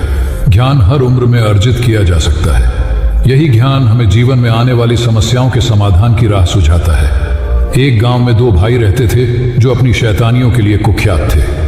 उन्हें दूसरों को परेशान करने में बड़ा आनंद आता था। वे हर समय किसी न किसी को परेशान करने में लगे रहते थे। गांव के लोगों के साथ साथ उनके माता पिता भी उनकी ऐसी हरकतों के कारण बहुत दुखी थे। जब गांव का कोई व्यक्ति उनके माता पिता के पास उनकी शिकायत लेकर आता, तो वे दोनों को बहुत समझाते, किंतु दोनों भाइयों के कानों पर जूं तक नहीं रेंगती। एक दिन उनकी मां गांव में आए हुए महात्मा बुद्ध के पास गई और अपने बच्चों में किसी भी तरह ईश्वर का भय भर देने का आग्रह किया, ताकि वे लोग शैतानी से बाज आए। महात्मा बुद्ध ने मां से दोनों को एक एक करके उनके पास भेजने को कहा। मां ने अपने पहले लड़के को महात्मा बुद्ध के पास भेजा। वह जाकर महात्मा बुद्ध के पास बैठ गया। महात्मा बुद्ध ने उससे पूछा, ईश्वर कहाँ है? लड़के की कुछ समझ में नहीं आया और उसने कोई उत्तर नहीं दिया। तब महात्मा बुद्ध ने दोबारा यही सवाल कड़क कर पूछा, तो डर के मारे लड़का वहां से तेजी से भागा और भागते हुए अपने भाई के पास जा पहुंचा तथा बोला, भाई, तुम्हें पता है ईश्वर खो गया है और सब लोग इसके लिए हमें ही जिम्मेदार समझ रहे हैं। छोटा भाई भी इतना बड़ा आरोप सुनकर डर गया और उस दिन से दोनों ने शैतानी करना छोड़ दिया। कथा का सार यह है कि जब सीधे मार्ग से सुधार की राह न मिले, तो टेढ़े मार्ग का सहारा लेना ही सर्वथा उचित है। सेठ ने बुद्ध से जाना सच्चा संपन्न होना। एक सेठ निसंतान था। अपार संपत्ति का मालिक होने के बावजूद सेठ का लोभ बरकरार था। संतान न होने का दुख उसे बहुत था और इस कारण वह न जाने कितने फकीर, बाबा और पंडितों के दर पर माथा टेक चुका था, किंतु नतीजा शून्य रहा। एक बार सेठ के नगर में बुद्ध का आगमन हुआ। सेठ ने उनकी बहुत ख्याति सुनी, तो अगले ही दिन उनसे मिलने पहुंचा। बुद्ध को अपनी निसंतानता के विषय में बताया तो उन्होंने सेठ के सिर पर हाथ रखकर हार्दिक आशीर्वाद दिया। संयोग की बात कि कुछ ही समय बाद सेठ को संतान सुख प्राप्त हो गया। वह बुद्ध के प्रति आभार भाव से भर उठा। सोचने लगा कि बुद्ध के प्रति उपकार कैसे जताए। विचार करने के उपरांत उसने एक बक्से में बेशकीमती हीरे जवाहरात रखे और बुद्ध के पास पहुंचा। बुद्ध को प्रणाम निवेदित कर सेठ बोला, महाराज, आपकी कृपा से मुझे संतान का मुख देखने को मिला। मैं आपके लिए कुछ करना चाहता हूं, सो यह तुच्छ भेंट लाया हूं। बुद्ध ने हीरे जवाहरात देखते ही अस्वीकार कर दिए। उन्होंने कहा, मेरे लिए धन व्यर्थ है, इसे तुम ही रखो। जब सेठ अधिक आग्रही हुआ तो बुद्ध बोले, मैं निर्धनों से दान नहीं लेता। आश्चर्यचकित सेठ ने कहा, पर मैं तो निर्धन नहीं हूं, अपार धन संपत्ति मेरे पास है। मेरी तिजोरियां सोने चांदी, गहनों व जवाहरातों से भरी हुई हैं। रात दिन परिश्रम कर मैं इस संपत्ति को दिन दूनी रात चौगुनी कर रहा हूं, फिर मैं निर्धन कैसे हूं? तब बुद्ध ने समझाया, इसका आशय यह है कि तुम अपनी वर्तमान संपत्ति से तृप्त नहीं हो, और अतृप्त व्यक्ति निर्धन ही तो होता है, क्योंकि सच्चा संपन्न तो वह है जो तृप्त हो। बुद्ध की बातों ने सेठ की आंखें खोल दी। संतोष सबसे बड़ा धन और संतोष ही सर्वाधिक धनी होता है, क्योंकि इच्छाओं का अंत निर्लिप्तता की परम सुखमय अवस्था को लाता है। एक बार गौतम बुद्ध से अभय राजकुमार ने प्रश्न किया कि क्या श्रवण गौतम कभी कठोर वचन कहते हैं। उसने सोच रखा था कि नहीं कहने पर वह बताएगा कि एक बार उन्होंने देवदत्त को नरकगामी कहा था, और यदि हां कहे तो उसने पूछा, जा सकता है कि जब आप कठोर शब्दों का प्रयोग करने से स्वयं को रोक नहीं पाते, तब दूसरों को ऐसा उपदेश कैसे देते हैं। बुद्ध ने अभय के प्रश्न का आशय जान लिया। उन्होंने कहा, इसका उत्तर न तो हाँ में दिया जा सकता है और न नहीं में। अभय की गोद में उस समय एक छोटा बालक था। उसकी ओर इशारा करते हुए बुद्ध ने पूछा, राजकुमार, यदि दाई के अनजाने में यह बालक अपने मुख में काठ का टुकड़ा डाल ले, तब तुम क्या करोगे। मैं उसे निकालने का प्रयास करूंगा। यदि वह आसानी से न निकल सकता हो तो तो बाएं हाथ से उसका सिर पकड़कर दाहिने हाथ की उंगली को टेढ़ा करके उसे निकालूंगा। यदि खून निकलने लगे तो भी मेरा यही प्रयास रहेगा कि वह काट का टुकड़ा किसी न किसी तरह बाहर निकल आए। ऐसा क्यों? इसलिए कि भंते इसके प्रति मेरे मन में अनुकंपा है। राजकुमार, ठीक इसी तरह तथागत जिस वचन के बारे में जानते हैं कि यह मिथ्या या अनर्थकारी है और उससे दूसरों के हृदय को ठेस पहुंचती है, तब उसका वे कभी उच्चारण नहीं करते। पर इसी तरह जो वचन उन्हें सत्य और हितकारी प्रतीत होते हैं तथा दूसरों को प्रिय लगते हैं, उनका वे सदैव उच्चारण करते हैं। इसका कारण यही है कि तथागत के मन में सभी प्राणियों के प्रति अनुकंपा है। भगवान बुद्ध देव और मनुष्यों के शास्ता थे, परंतु सबसे पहले वह मनुष्य थे। मनुष्य बढ़कर देवता बनता है, यह प्राचीन मान्यता थी। आज भी हम मनुष्यत्व के ऊपर देवत्व की बात करते हैं, परंतु बुद्ध ने इस क्रम को पलट दिया। उन्होंने कहा, यह जो मनुष्यता है वही देवताओं का सुगति प्राप्त करना कहलाती है। देवता जब सुगति प्राप्त करता है तब वह मनुष्य बनता है। देवताओं में विलास है, राग, द्वेष, ईर्ष्या और मोह भी वहां है। निर्वाण की साधना वहां नहीं हो सकती। इसके लिए देवताओं को मनुष्य बनना पड़ता है। मनुष्यों में ही देव पुरुष का आविर्भाव होता है, जिनको देवता नमस्कार करते हैं। मानवता धर्म का उपदेश देने वाले बुद्ध स्वयं मानवता के जीते जागते रूप थे।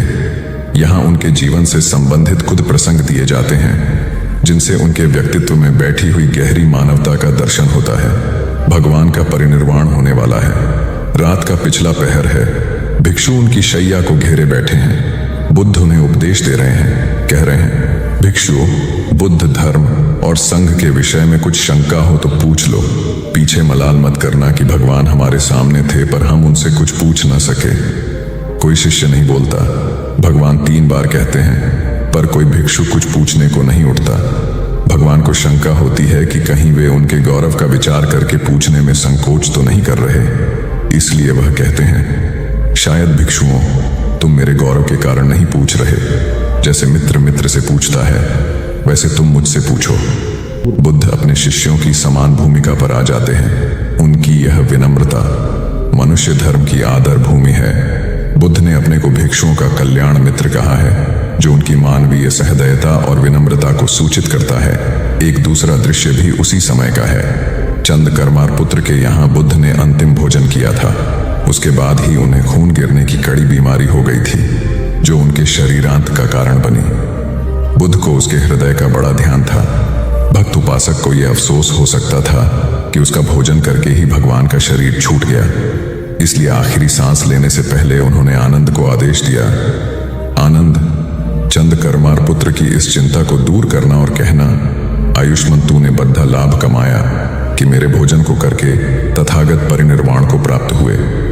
जिसके हृदय में अगाध करुणा थी वह ऐसा क्यों न कहता। उसने अपने पति के द्वारा बुद्ध के चरणों में प्रणाम अर्पित करवाया।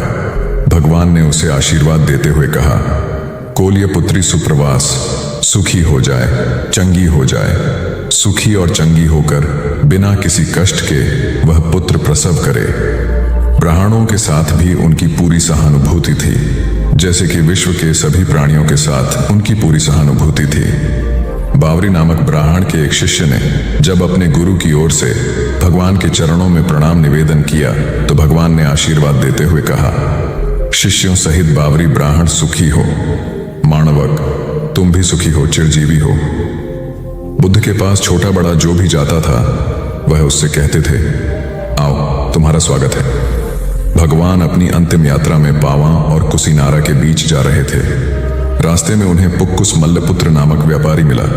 उसने उन्हें एक दुशाला भेंट किया, परंतु भगवान उसे अकेले कैसे आड़ते। वह अपने शिष्य आनंद को सम्मानित करना चाहते थे। उन्होंने कहा, पुक्कुस, दुशाले के एक भाग को मुझे ओढ़ा दे, दूसरे को आनंद को। पुक्कुस ने ऐसा ही किया। भूल करने वालों के प्रति भी बुद्ध की अनुकंपा का पार न था। एक बार एक ब्राह्मण ने भगवान को वेरंजा में वर्षावास करने का निमंत्रण दिया। भगवान वहां गए, लेकिन वह ब्राह्मण बहुधंधी था। उसने उनकी कुछ भी सुध बुध नहीं ली। बुद्ध को बड़ा कष्ट हुआ। उन्हें 3 महीने तक कुटा हुआ जौ रोज खाना पड़ रहा, क्योंकि उस समय वेरंजा में अकाल पड़ रहा था और वह भी उनको और उनके शिष्यों को घोड़ों के व्यापारियों से मिलता था। इतना होने पर भी वर्षावास की समाप्ति पर भगवान बुद्ध अन्यत्र जाने से पूर्व बेरंजा जाकर ब्राह्मण को आशीर्वाद देना नहीं भूले। भगवान बुद्ध के जीवन में ऐसी अनंत घटनाएं मिलती हैं। उनमें हमें उनकी मानवता के दर्शन होते हैं। उनके जीवन में कोमलता की पराकाष्ठा थी और उनकी वाणी में अपूर्व माधुर्य था जो सबको अपनी ओर खींचता था। उनके मुंह से क्रोध भरा शब्द कभी नहीं निकलता था। वह मनुष्य थे, परंतु मनुष्य की दुर्बलताओं से ऊपर उठ चुके थे। उनके व्यक्तित्व में मानवता की शुभ ज्योत्सना धर्म की स्थिति बनकर एक राजा ने अपने पुरुषार्थ से राज्य को समृद्ध बना दिया था। राज्य में रण बड़ी सुखी थी क्योंकि वह प्रत्येक वर्ग के हितों को ध्यान में रखकर काम करता था। जब राजा वृद्ध हुआ तो उसे योग्य उत्तराधिकारी को चिंता सताने लगी, क्योंकि उसे लगता कि योग्य उत्तराधिकारी के बिना सुव्यवस्था अव्यवस्था में बदल जाएगी और प्रजा की परेशानी बढ़ जाएगी। हालांकि राजा का एक बेटा था, किंतु वह अत्यधिक आलसी और कर्महीन था। वह स्वयं को मालिक समझता और शेष सभी को अपना गुलाम। यह अहंकार उसके आचरण में सदैव झलकता था। राजा उसे सुधारने के उद्देश्य से बुद्ध के आश्रम में छोड़ आया। बुद्ध ने अगले ही दिन राजकुमार को आदेश दिया, वत्स, यहाँ से 5 कोस पर एक जंगल है। तुम वहां जाकर फूलों के कुछ पौधे ले आओ और उन्हें आश्रम के अहाते में लगा दो। यह सुनते ही राजकुमार को बड़ा क्रोध आया, क्योंकि उसने तो आदेश देना ही सीखा था। चूंकि उसके पिता ने बुद्ध को बात मानने को कहा था, इसलिए वह मन मारकर जंगल गया और फूलों के पौधे लाकर आश्रम में लगा दिए। राजकुमार ने उन्हें सींचा और जानवरों से बचाने के लिए उनकी रात दिन रखवाली की। कुछ महीनों में सारा आश्रम भांति भांति के सुंदर फूलों से खिल उठा। राजकुमार अपनी मेहनत का ऐसा फल देखकर बहुत प्रसन्न हुआ। बुद्ध ने उसे शाबाशी देते हुए समझाया, वत्स, याद रखो, जो सोता है उसका भाग्य भी सो जाता है और जो चलता है उसका भाग्य निरंतर उसके साथ चलता है। अब राजकुमार कर्मठ बन चुका था। राजा को अपना योग्य उत्तराधिकारी मिल गया था। कर्म सफलता की कुंजी है, अतः सदैव कर्म